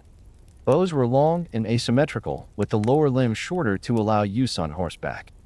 Duels often began with formal declarations and ritualized exchanges of arrows before swords were drawn. Armor evolved over time, crafted from lacquered iron or leather plates bound with silk cords. It was both protective and symbolic. Helmets, or kabuto, were ornate, often adorned with crests and motifs that identified the clan. Masks covered the face, sometimes shaped to inspire fear or display calm. As warfare shifted from open plains to tighter engagements around fortresses and towns, the sword gained prominence.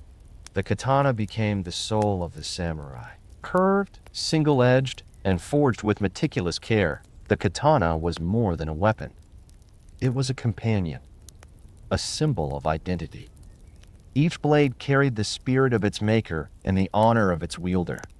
Samurai wore it with reverence, treating it with ceremony and care. Swordsmanship was practiced with endless repetition. Each cut, each stance, each breath followed a tradition handed down from teacher to student. Sparring was done with wooden swords, or bakken, to preserve life and control. But the mental discipline required was no less demanding. Beyond weapons and armor, the samurai also became masters of siege and strategy. Feudal Japan was a land of castles, fortified hilltops, stone walls, wooden gates, and watchtowers. Battles were fought not just in the open, but through careful positioning, supply control, and timing. To lead a siege was to understand patience. To defend a stronghold was to embody calm under pressure. Tactics often relied on terrain. Ambushes were common in forests and valleys. River crossings were chosen with care. The weather, too, played a role. Rain could turn roads to mud, halting movement. Fog could hide movements. Seasons shaped every decision. The Sengoku period, beginning in the mid-15th century, saw the samurai tested like never before. For over a century, Japan descended into civil war. Powerful clans vied for control. Alliances shifted. Battles erupted across the land. It was during this time that some of the most renowned samurai generals emerged. Men like Oda Nobunaga, Toyotomi Hideyoshi, and Tokugawa Ieyasu. They commanded armies of tens of thousands, combining traditional samurai cavalry with Eishigaru foot soldiers, arquebusiers, and artillery. The introduction of gunpowder weapons from Europe reshaped the battlefield. Matchlock muskets, brought by Portuguese traders, were adopted quickly. Samurai adapted, integrating firearms with disciplined formations and old-world tactics. Despite these changes, the values of Bushido remained. Loyalty to one's lord was absolute. A retainer served not for wealth, but for duty. Betrayal was rare, and when it occurred, it was met with swift and often poetic justice. Failure, whether in battle or service, could be answered through seppuku, a ritual suicide carried out with solemn dignity. Though terrifying to modern sensibilities, it was, to the samurai, a final act of control, an expression of sincerity, a refusal to live in shame. By the early 17th century, the wars ended. Tokugawa Ieyasu defeated his rivals and established the Tokugawa shogunate, ushering in a long period of peace. With peace came change. The samurai, once constantly on campaign, now became administrators, scholars, and bureaucrats. Their swords remained sharp, but their battles moved to the courtroom, the temple, and the school. Still, they held on to their identity. They taught their children the old ways. They maintained their code. They wrote poetry, copied scrolls, and practiced sword forms in silence. The katana remained at their side, not as a tool of war, but as a symbol of who they were. The world moved on. The Edo period brought stability, trade, and the flowering of culture. Samurai became part of a rigid social order, above peasants and merchants, but below the shogun. And then, in the 19th century, the modern world came knocking. The arrival of Western ships, foreign technology, and global commerce shook Japan. The Meiji Restoration of 1868 abolished the samurai class. The wearing of swords in public was banned. The government raised a modern army, and the traditions of centuries were set aside. But the samurai did not vanish. Their spirit lived on in martial arts, in literature, in memory. The values of Bushido influenced modern ethics, business, and leadership. The image of the calm, disciplined warrior remained deeply embedded in Japanese culture. What made the samurai great was not their victories, though there were many. It was their balance between strength and stillness, between action and reflection, between the chaos of war and the clarity of purpose. They were not loud. They were not reckless. They moved with intention. They lived with meaning. And even in death, they left behind a path. As evening settles over the hills once guarded by samurai watchtowers, and the wind moves softly through the grass, that path remains. In the next chapter, we will follow another. We will journey into the deserts and highlands where banners of green and gold flew over swift horses and where a new kind of army rose in the name of faith. Part 10. The Caliphates, Unity and Expansion. In the cool silence before sunrise, the desert waits. The sands lie still, stretched wide beneath a dome of stars. A breeze moves quietly along the edges of a low encampment, stirring tents and kindling small fires to life. Men begin to rise with the first call to prayer, their silhouettes steady and reverent beneath the awakening sky. Soon, they will move not in haste, but with purpose, with clarity, with unity. This was the foundation of the armies of the early Islamic caliphates, armies born in the vastness of Arabia and carried far beyond by devotion, discipline, and determination. Their march was not only for territory or tribute, but for the spread of a faith that called its followers to a new sense of order, community, and identity. To understand these armies is to return to the 7th century, to the cities of Mecca and Medina, and to the life of the Prophet Muhammad. In the early years of Islam, there was no standing army. The Prophet's followers were not professional soldiers, but merchants, herders, craftsmen, and farmers. They came together not for conquest, but for survival. When Muhammad and his early community migrated from Mecca to Medina in 622, they did so in the face of hostility, opposition, and threat. Their first military actions were defensive, aimed at protecting the fledgling Muslim community and establishing its place in a world of tribal loyalties and political tension. But from those humble beginnings, a new kind of army emerged. The Battle of Badr in 624 marked the first major victory of the Muslim community. Vastly outnumbered, the Muslims faced a well-equipped Meccan force. Yet their discipline, belief, and tactical awareness carried them to victory. It was not just a battlefield success, it was a turning point. A moment that revealed the strength of faith when combined with preparation and leadership. Muhammad himself led many of these early campaigns. He consulted with his companions, took counsel seriously, and made decisions not through dominance, but through trust and consensus. His strategy often emphasized minimal bloodshed and sought reconciliation wherever possible. But when conflict came, it was met with courage and planning. By the time of his death in 632, much of the Arabian Peninsula had united under Islam. But the movement did not stop with his passing. It grew. The Rashidun Caliphate, ruled by the 4 rightly guided caliphs, Abu Bakr, Umar, Uthman, and Ali, carried forward the military and spiritual legacy of the Prophet. These leaders did not merely seek to expand territory. They sought to preserve the unity of the Muslim Ummah, or community, and to spread its message beyond the sands of Arabia. Abu Bakr's first challenge was internal. Several tribes sought to break away after Muhammad's death, but Abu Bakr responded with decisiveness. The Ridda Wars, or Wars of Apostasy, re-established unity and reaffirmed the central authority of Medina. These early campaigns strengthened the bonds of the new state and laid the groundwork for what was to follow. Under the second caliph, Umar ibn al-Khattab, the Islamic military machine entered its golden phase. Umar was not a general in the traditional sense. He rarely rode into battle. But he was a master organizer, a careful planner, and a deeply respected leader. He created a centralized system of military administration. Troops were paid regular stipends. Register books recorded names and ranks. Garrison towns, Amsar, were established in conquered territories such as Kufa and Basra in Iraq and Fustat in Egypt.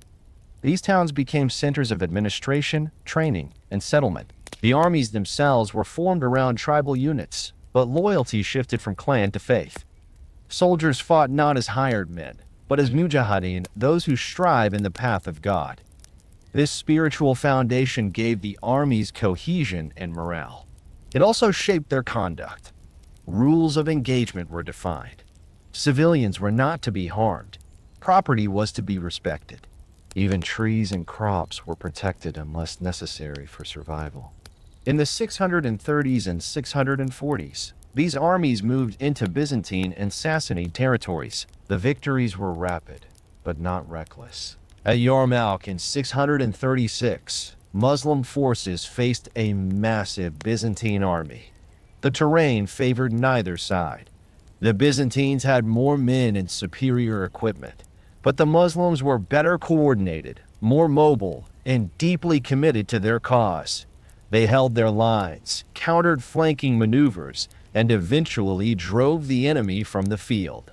It was a decisive victory, one that opened the gates to Syria and Palestine. In the same year, at Qadisiyah, another Muslim army faced the Sassanid Persians. This battle was long and brutal, lasting several days. War elephants were used by the Persians, creating chaos in the Muslim ranks. But discipline and creativity prevailed. The elephants were scattered. The Persian general was killed. The road to Ctesiphon, the Persian capital, lay open. By 651, the Sassanid Empire had collapsed. The armies of Islam had conquered lands that had once belonged to the two greatest empires of the time. But their strength was not measured only in what they gained. It was in how they held it. Conquered peoples were not forcibly converted. They paid a tax, the jizya, in exchange for protection and autonomy. Local customs were often respected. Churches and synagogues remained standing. While there were exceptions and local tensions, the overall policy of tolerance allowed the new empire to stabilize and flourish. The Umayyad Caliphate, which followed the Rashidun, extended the reach of Islam even further. From the Iberian Peninsula in the west to the Indus River in the east, the Umayyad armies carried banners across continents. Cavalry units were swift and flexible. Siege warfare was improved. Naval forces emerged, challenging Byzantine control of the Mediterranean.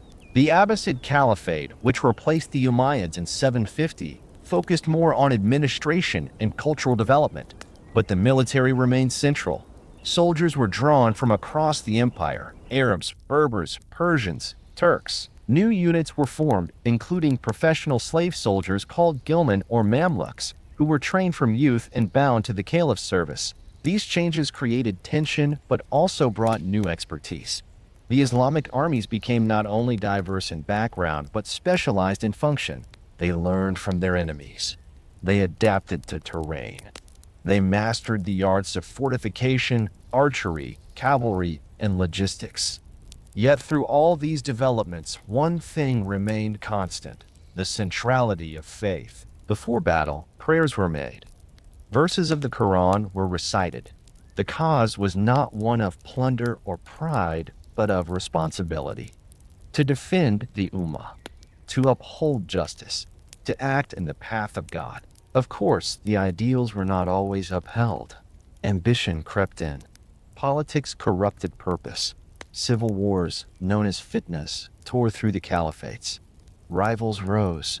Dynasties fractured. But the memory of those early armies, those who fought in the desert wind with clarity of mind and spirit, remained a model. What made the armies of the caliphates great was not only their victories or their reach, it was their ability to unite, to take a fragmented world and offer it a thread of connection, a common language, a shared law, a vision of justice, imperfect but enduring.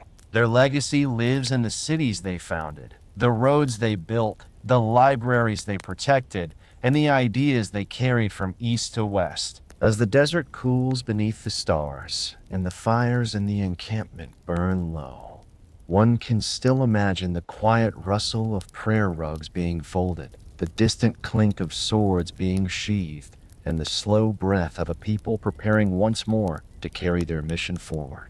After, we will follow another path, one marked by longboats and oaths, by wind-swept coasts and fearless raids. Part 11: The Vikings, raiding to ruling. The morning light comes slowly to the coast of the north. Mist hangs low over the rocky shores, clinging to the hills and drifting gently above the dark sea. The waves break in long, patient rhythms against worn stones. In the distance, a cry rises from a gull circling high above the water. Below it, a long, narrow silhouette glides toward the land. A carved prow slices through the surf, bearing the shape of a dragon's head, and behind it, more follow. This was the arrival of the Viking ships. They came not in silence, but in certainty. Not as a tide, but as a sharp wind, sudden, fast, and unforgettable. For centuries, the Vikings sailed out from their homelands in Scandinavia to raid, trade, explore, and eventually rule in lands far from their own. Their legacy was not built on grand empires or standing armies, but on the sea, on movement, on audacity, and on a deep understanding of the world's edges. To understand what made Viking warfare so powerful, one must begin not with weapons, but with geography. The lands of Norway, Sweden, and Denmark were beautiful but harsh. Rugged mountains, deep fjords, cold winters, and short growing seasons shaped the lives of those who lived there. Farmland was limited. Villages were scattered. The sea offered both challenge and opportunity. From a young age, Viking children learned to row, sail, fish, and navigate by the stars and shoreline. Their boats were not luxuries, they were lifelines. And over generations, they became masters of shipbuilding. The Viking longship was a marvel of its age. Long and narrow, with a shallow draft, it could travel great distances on open sea, yet slip into the narrowest of rivers and land on the shallowest shores. It was fast, maneuverable, and light enough to be carried overland when necessary. Rows of oarsmen could power the ship when the wind fell, and a single square sail caught the breeze when it rose. These ships allowed the Vikings to strike where others could not, quickly, unpredictably, and with devastating effect. Their earliest raids were small. In 793, the monastery at Lindisfarne, on the northeast coast of England, was attacked. The monks were killed or captured, and the sacred site was looted. News of the raid spread quickly. It shocked the Christian world, but it was only the beginning. Over the next 2 centuries, Viking raids would touch nearly every coastline in Europe. Monasteries, towns, and trading posts along the British Isles, the Frankish coast, Iberia, and even North Africa felt the reach of the Norse warriors. Yet the image of Vikings as mere pillagers is incomplete. They were not an undisciplined mob. They organized their expeditions carefully. Crews were selected, supplies prepared, targets chosen. Leaders, known as jarls, commanded respect and loyalty. While surprise was a key tactic, so too was strategy. They often attacked in the early morning, using speed to overwhelm defenses. Once ashore, they moved with precision. Their weapons were simple but effective: axes, swords, spears, and round shields. Armor was rare, but not unknown. Many wore thick leather or simple chainmail. The Viking sword was short and double-edged, meant for slashing in close quarters. The axe, often viewed as a tool, became a symbol of their strength. It could be wielded with one hand or two, depending on size, and was capable of breaking shields and cleaving armor. Spears provided reach. Shields offered both protection and a means of formation. Vikings fought in loose formations rather than rigid lines. Their style was aggressive, fast, and direct. When raiding, they struck quickly and withdrew before local forces could respond. But when they stayed, they adapted. Over time, many Viking expeditions shifted from seasonal raids to full-scale settlements. They took land in England, Scotland, Ireland, and northern France. They established the Danelaw in eastern England, a region governed by Norse law and customs. In Ireland, they founded cities, Dublin among them, that became major trade centers. In France, they settled in what would become Normandy, the land of the Northmen. These settlers brought their weapons, yes, but also their skills. They farmed, traded, and intermarried with local populations. Over generations, they became part of the lands they once raided. And as they settled, they changed. The Vikings became rulers. In England, Norse kings like Guthrum clashed with Anglo-Saxon leaders like Alfred the Great. The wars were long and complex, but eventually, Viking rulers adopted Christianity and governed in cooperation with native elites. In Normandy, the Viking leader Rollo was granted land by the Frankish king in exchange for loyalty and defense. His descendants would become powerful dukes, and eventually, kings. The transformation from raiders to rulers did not mean the end of warfare. The Viking world was still one of honor, revenge, and ambition. Feuds between families or clans could lead to battles, and Norse leaders continued to lead military campaigns abroad, not as pirates, but as kings. In the east, Viking warriors known as the Varangians traveled deep into the river systems of Russia. They established trade routes connecting the Baltic to the Black Sea and eventually to Constantinople. Some entered the service of the Byzantine emperors as elite guards. The Varangian Guard became famous for their loyalty, discipline, and fearsome presence. They brought with them not only their weapons, but their language and stories. Back home, warfare remained a constant undercurrent in Norse society. Clans vied for power.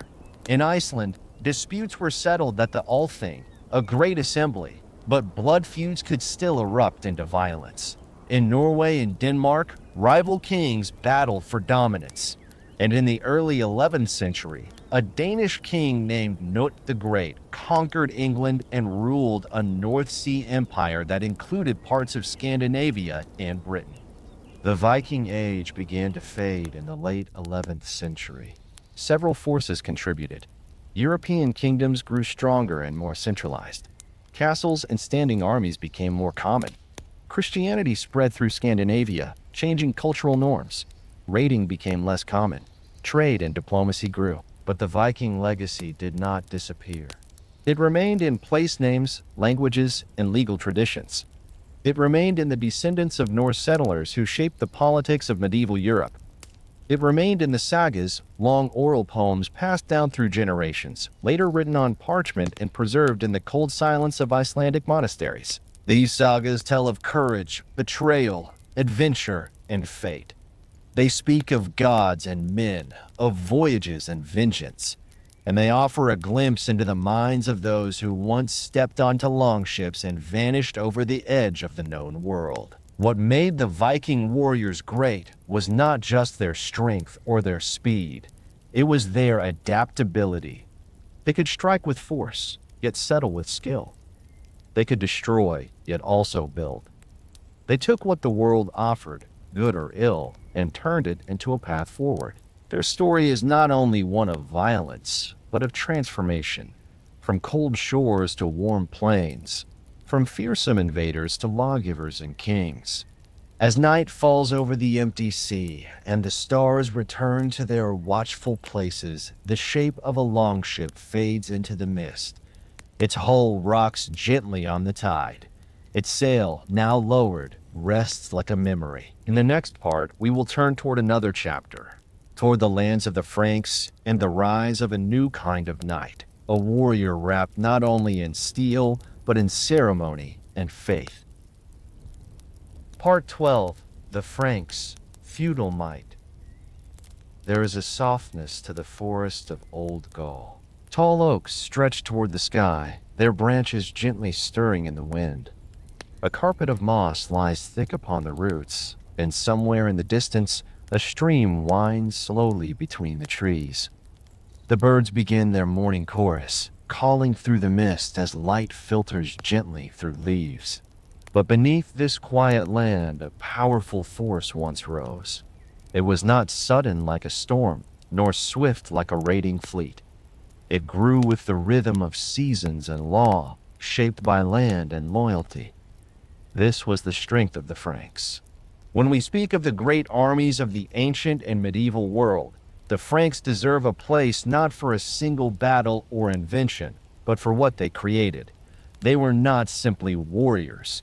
They were architects of a new kind of order, one that blended military service, faith, and land into a force that would define Europe for centuries. The Franks began as a confederation of Germanic tribes along the Lower Rhine in the 3rd and 4th centuries. As the Roman Empire weakened, the Franks moved deeper into Gaul, sometimes as foes, sometimes as allies. By the late 5th century, a young leader named Clovis emerged. He united several Frankish tribes and, through conquest and diplomacy, established the Merovingian dynasty. Clovis was more than a warlord. He was a strategist. In 496, he converted to Christianity, specifically to Roman Catholicism rather than Arianism, which many other Germanic rulers followed. This decision brought him the support of the powerful Roman Church and made him a defender of the faith in the eyes of his subjects. It was a union of sword and cross that would echo throughout the Middle Ages. The Merovingian kings ruled for 2 centuries, though their power often rested in the hands of palace officials known as mayors of the palace. These men controlled the armies, collected taxes, and eventually became more powerful than the kings themselves. One such mayor was Charles Martel. In 732, Martel faced an invading army of Muslim forces near the town of Tours. The battle that followed would become legendary. Though outnumbered, Martel held his position, using terrain and discipline to his advantage. The Frankish infantry stood firm, resisting the charges of cavalry. After a day of fierce combat, the invaders withdrew. The victory at Tours became a symbol, one that marked the Franks as defenders of Christian Europe. Yet Charles Martel's legacy was not only on the battlefield. He reorganized the Frankish military system, granting land to warriors in exchange for service. This practice would evolve into the feudal system, one of the most enduring military and social structures of the medieval world. Martel's grandson would carry the Frankish banner even farther.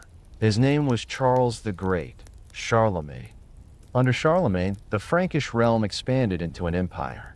From the Pyrenees to the Elbe, from the North Sea to central Italy, his armies marched not merely to conquer, but to bring order. He campaigned against the Saxons in the east, the Lombards in the south, and the Avars beyond the Danube. Each campaign was long, deliberate, and deeply personal. Charlemagne rode with his men. He inspected fortifications. He judged disputes. He governed through presence. The Frankish army in this age was not a standing force, but a summoned one.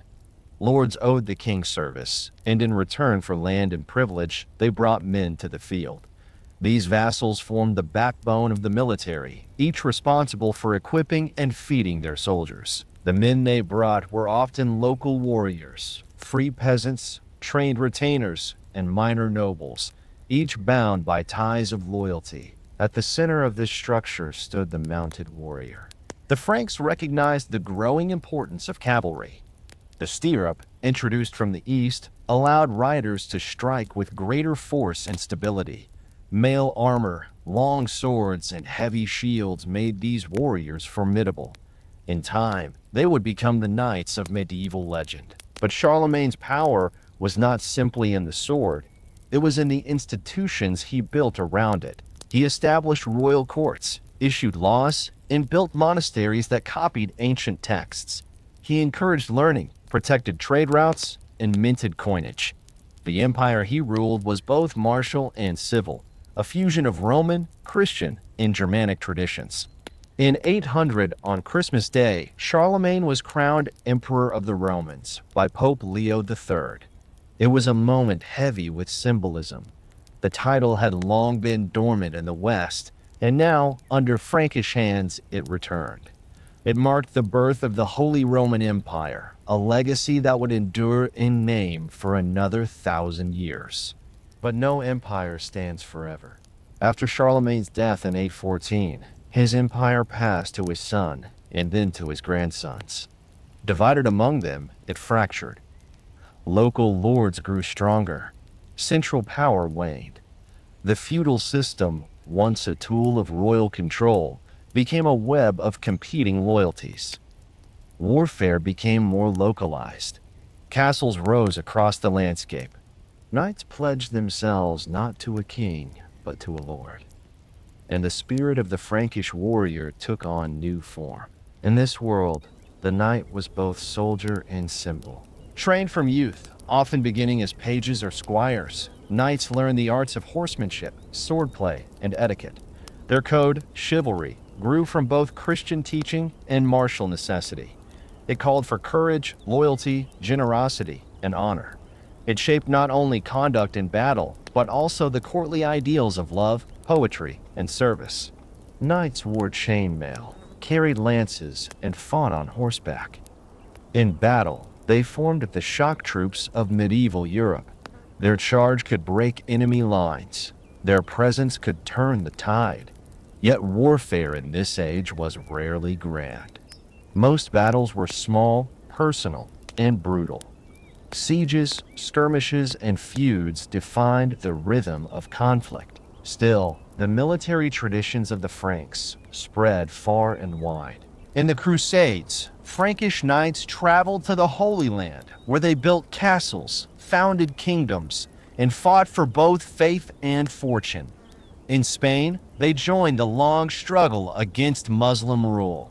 In England, the legacy of the Normans, descendants of Viking settlers who had adopted Frankish culture, reshaped the land through conquest and law. The influence of the Frankish military model endured through language, law, and lineage.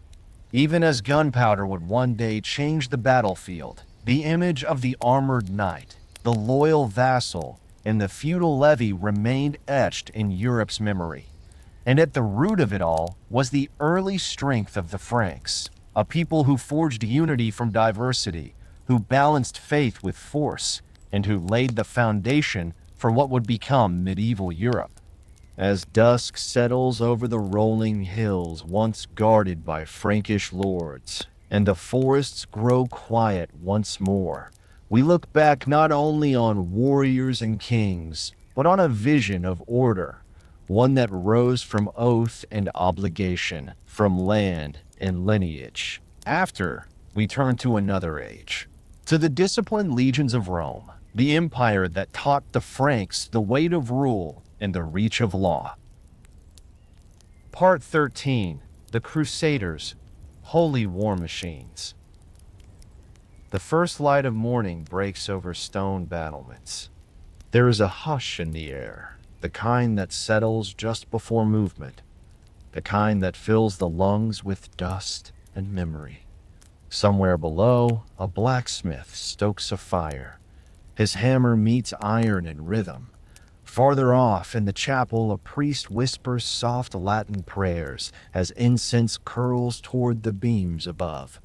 A standard flaps gently in the wind, embroidered with a cross, red on white. A symbol carried not just across fields, but across continents. This is the world of the Crusader, a warrior shaped not only by sword and shield, but by belief, by purpose, and by the deep, often solemn weight of something greater than himself. The Crusades were not born in the camps of soldiers or the forges of smiths.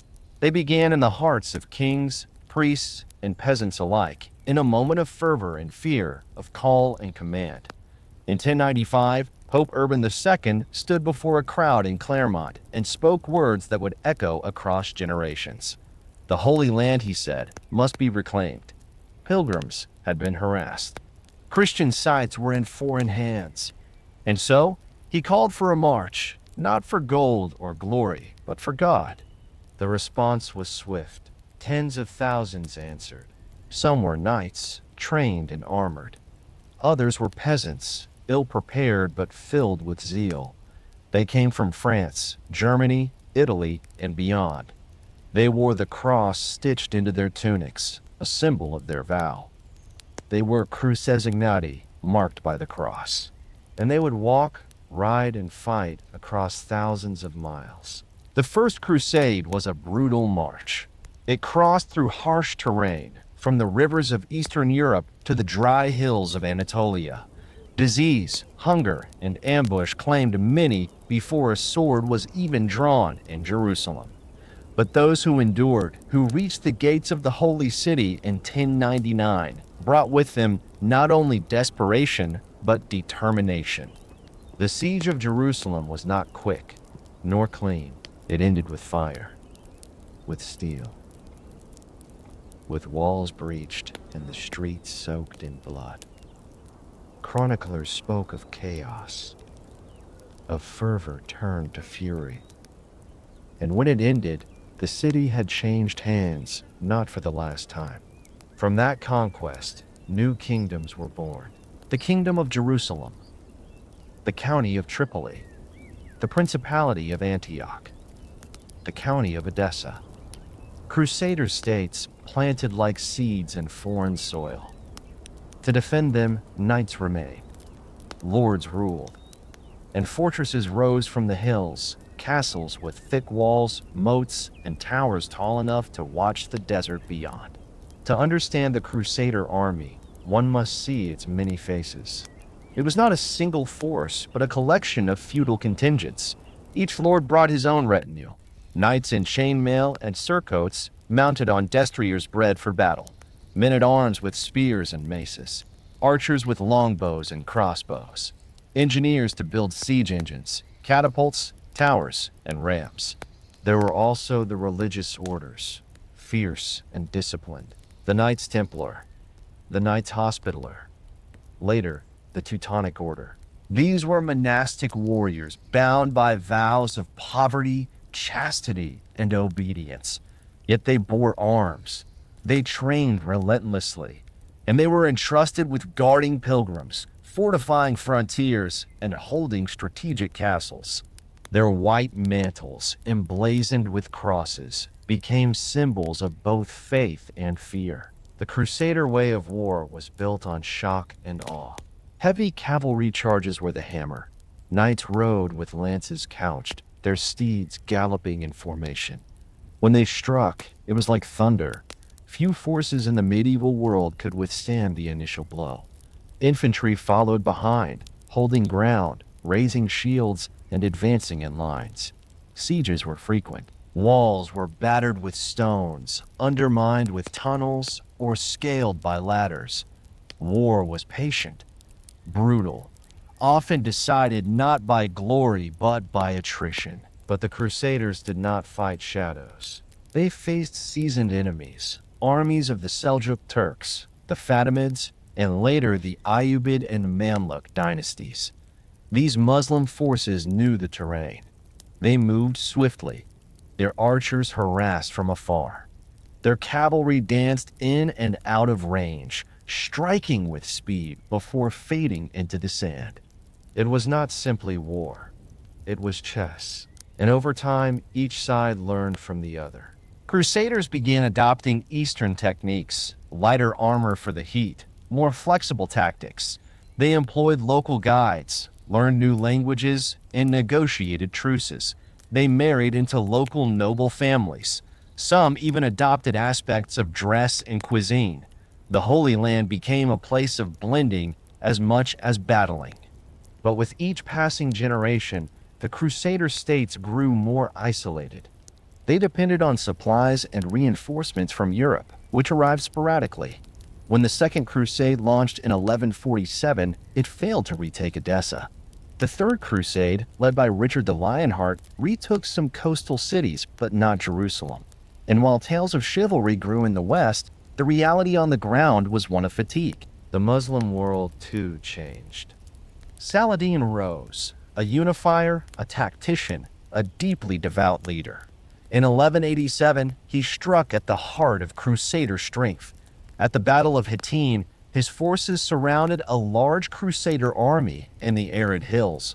Denied water, outmaneuvered, and encircled, the Crusaders were crushed. Saladin's men recaptured Jerusalem shortly after, though he allowed many Christians to leave in peace.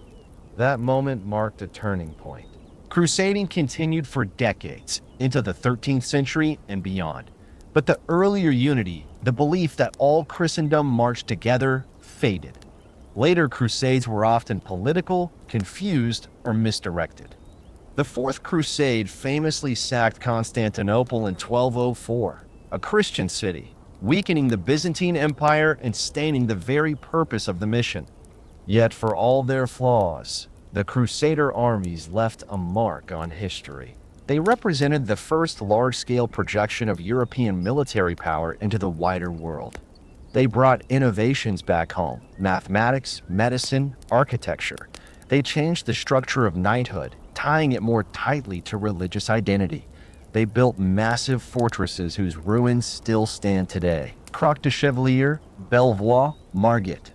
And they helped forge a new kind of warrior, one who believed not only in fealty to a king, but in service to something eternal. The Crusader knight was not always noble, nor always just, but he was driven by a sense of duty larger than himself.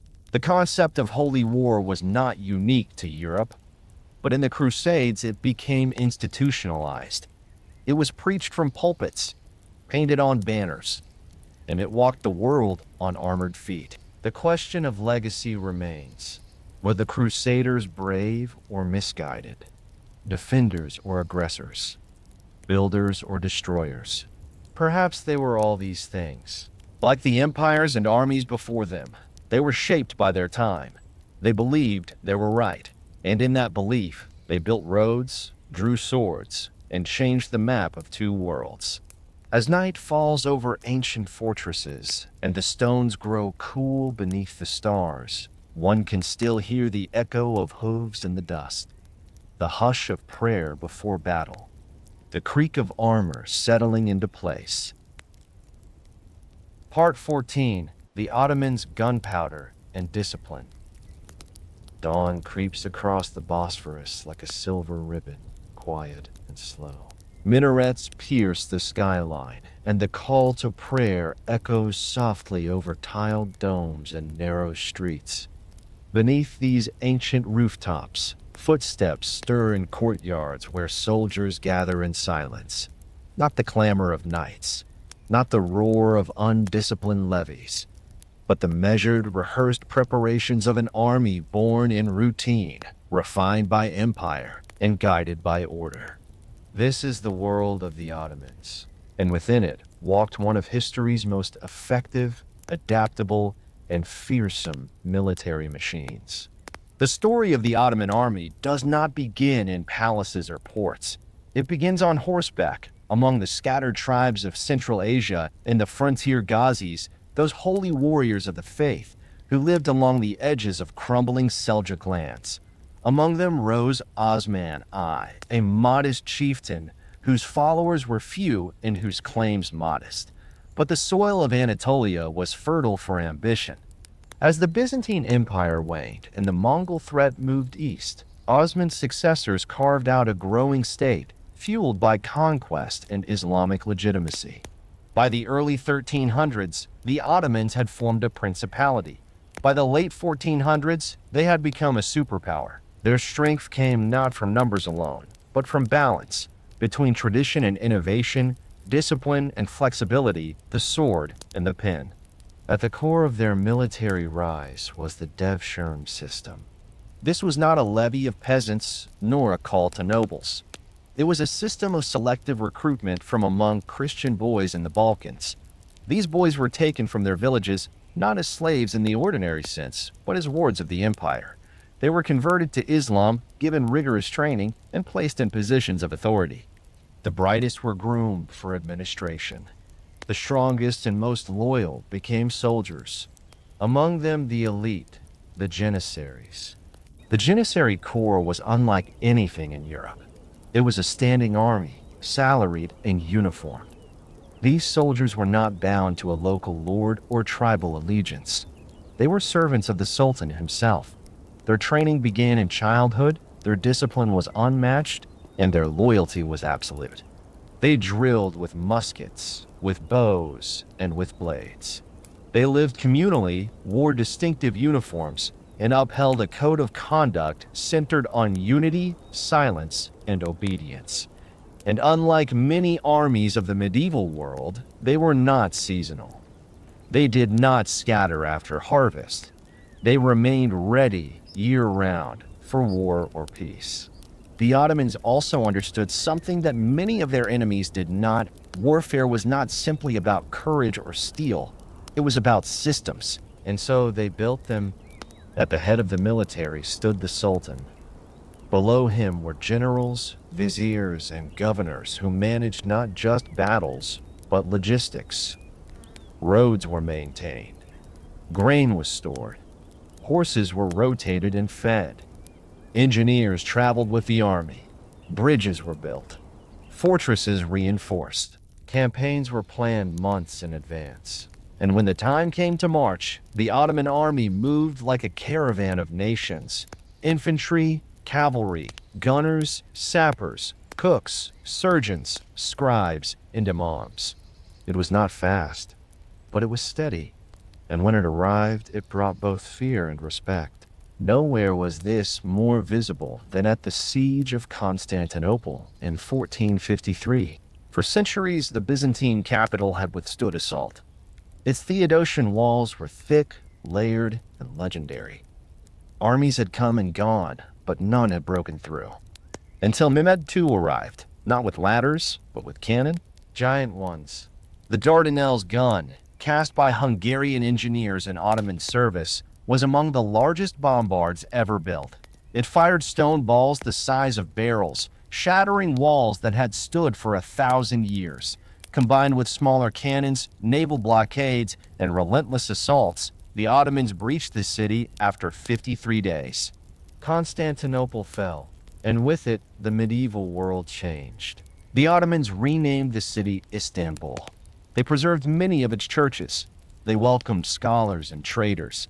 But they also turned it into the beating heart of their empire. The Janissaries stood at the gates, and their legacy was just beginning. The Ottoman army grew into a mosaic of cultures, units, and roles.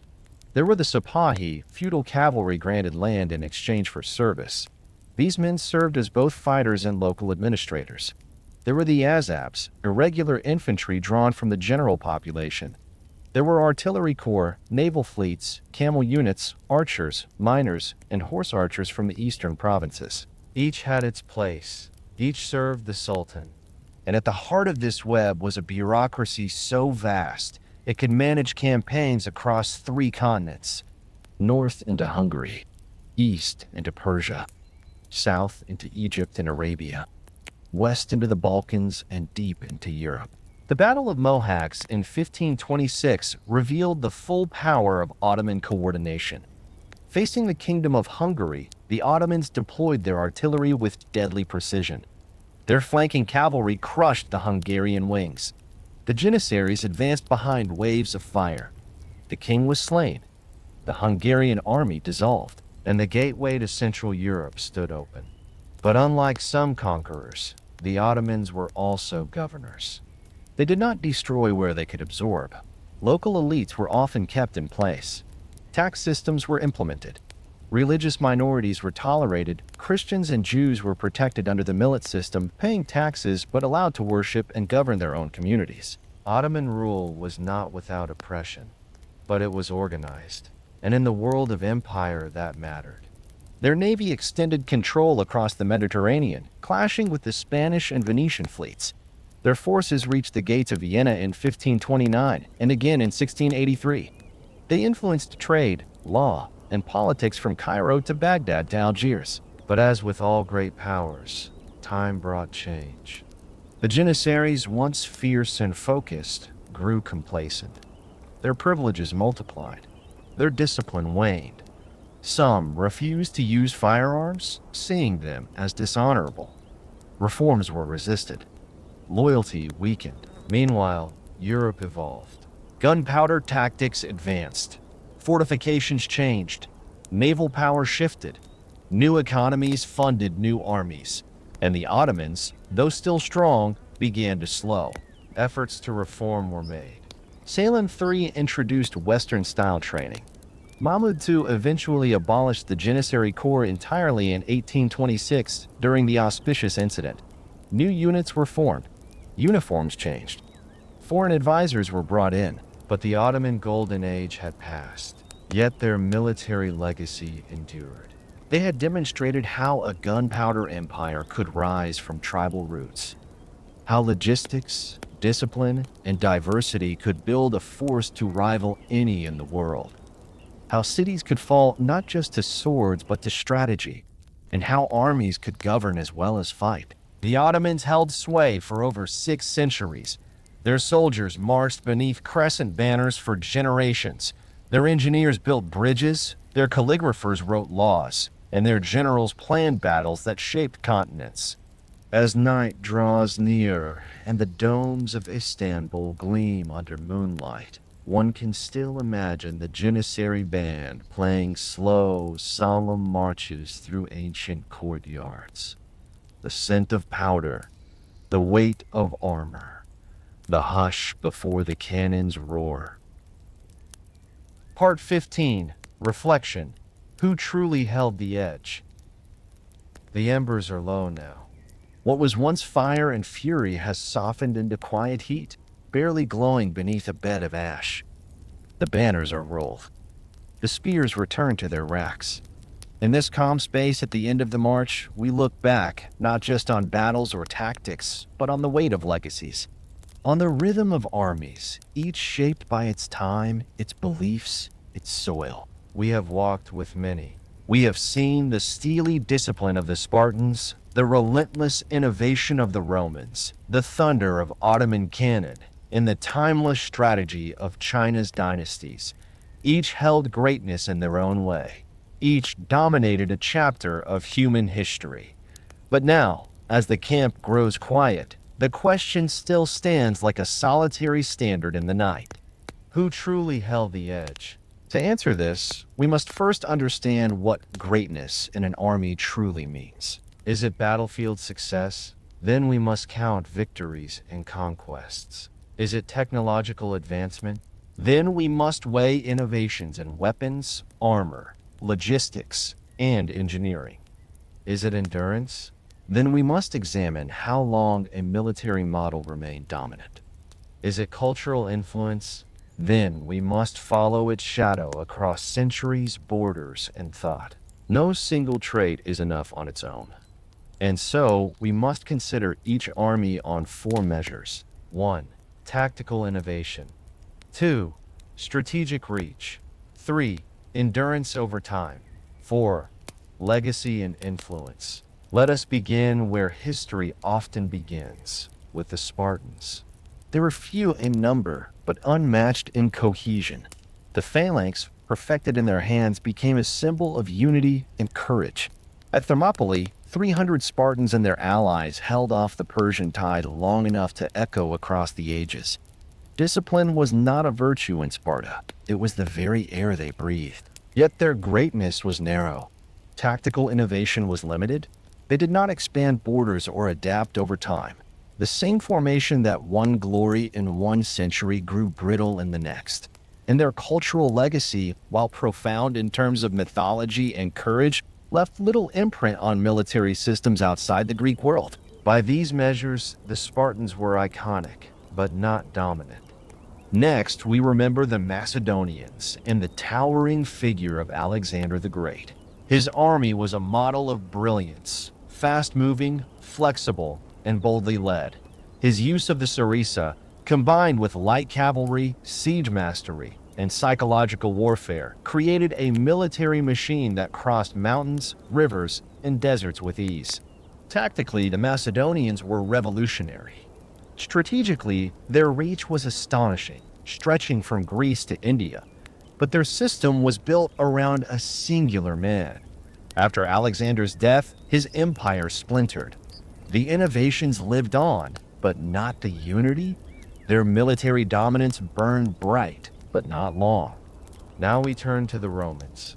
Few armies in history have maintained such a sustained, refined, and expanding system. The Roman legion was not just a unit, it was an organism. Flexible, self-sustaining, constantly evolving. Roman tactics shifted across centuries, adapting from phalanx to manipular formations, then to cohort-based systems that allowed for speed, rotation, and cohesion. Rome mastered siege warfare, logistics, road networks, and engineering. It developed an officer class, standardized training, and a military doctrine that could absorb new cultures into its ranks. It waged war across Europe, the Middle East, and North Africa. Its endurance? Nearly 1,000 years in the West, and longer in the East under Byzantium. Its influence? Still visible in military academies, administrative systems, and legal thought. No army matched Rome for breadth of dominance combined with duration. But Rome was not alone. Let us walk eastward to Persia. The Achaemenid Empire under Cyrus, Darius, and Xerxes built a system of vast mobility. The Persian army was not one race or region, but a confederation. Medes, Babylonians, Egyptians, Scythians, all under a central banner. The Immortals, their elite corps, symbolized the empire's resolve. Persia's roads were the arteries of empire. Its cavalry feared across steppes and deserts. Yet Persia never quite mastered infantry cohesion. Against Greek hoplites or Roman legions, their forces often fractured. Their legacy is one of imperial governance rather than tactical dominance. Now we journey farther still to the east, to China. No civilization matched China for continuity. The Qin, Han, Tang, Song, Ming, Qing dynasties rose and fell, but the military system matured with each age. Chinese armies built walls visible from space. They used rockets and gunpowder centuries before Europe. They practiced deep logistics, coordinated large troop movements across diverse terrain, and maintained complex bureaucracies to support campaigns. Their tactical diversity was immense: crossbow corps, cavalry units, naval fleets, and even early firearms. Sun Tzu's Art of War codified strategy not only for Chinese generals, but for thinkers across the world for millennia. Yet China's military focus often turned inward, towards stability, consolidation, and defense. Its influence on neighboring cultures was vast, but its global military reach limited compared to others. Now to the islands of the rising sun, Japan. The samurai were more than soldiers. They were embodiments of duty, shaped by a code, Bushido, that valued loyalty, honor, and death with dignity. Japanese armies were small but sharp. Their embrace of firearms during the Sengoku era showed adaptability, though later isolationism stalled innovation. Tactically, they were brilliant in close quarters and mountain terrain. Strategically, their reach was confined to the archipelago. But culturally, their influence remained strong. The samurai spirit, like the Spartan ideal, echoes far beyond its military peak. And then the Crusaders, born of belief, not empire. Their armies were feudal, disjointed, yet determined. They brought Europe's war-making capacity into the East, learned from Islamic and Byzantine tactics, and left behind a model for long-distance campaign logistics. Yet they lacked sustainability. Crusader states crumbled, and their greatest impact was not military technique, but the precedent of transcontinental war in the name of faith. Finally, we remember the Ottomans. Masters of gunpowder, architects of siegecraft, and builders of the first modern standing army, the Janissaries. Their structure balanced mobility, bureaucracy, and brutal efficiency. They took Constantinople, held Hungary, crossed into Africa and Arabia. They blended ancient cavalry warfare with modern artillery. Their campaigns were slow but thorough. Their navy roamed the Mediterranean. Their military model survived for centuries, adapting to modernity even as Europe surged ahead.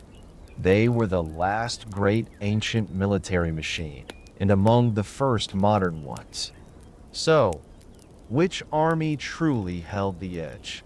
When we weigh it all, innovation, reach, duration, and legacy, only one army stands above the rest in every category.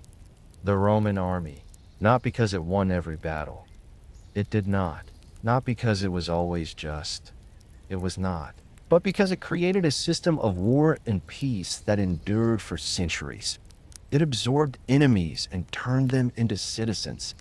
It built roads, bridges, aqueducts, and cities that still stand. Its ranks changed with the times. Legionnaires gave way to auxiliaries, then to comitatances, and eventually to Byzantines and medieval heirs. Its tactics influenced Napoleon.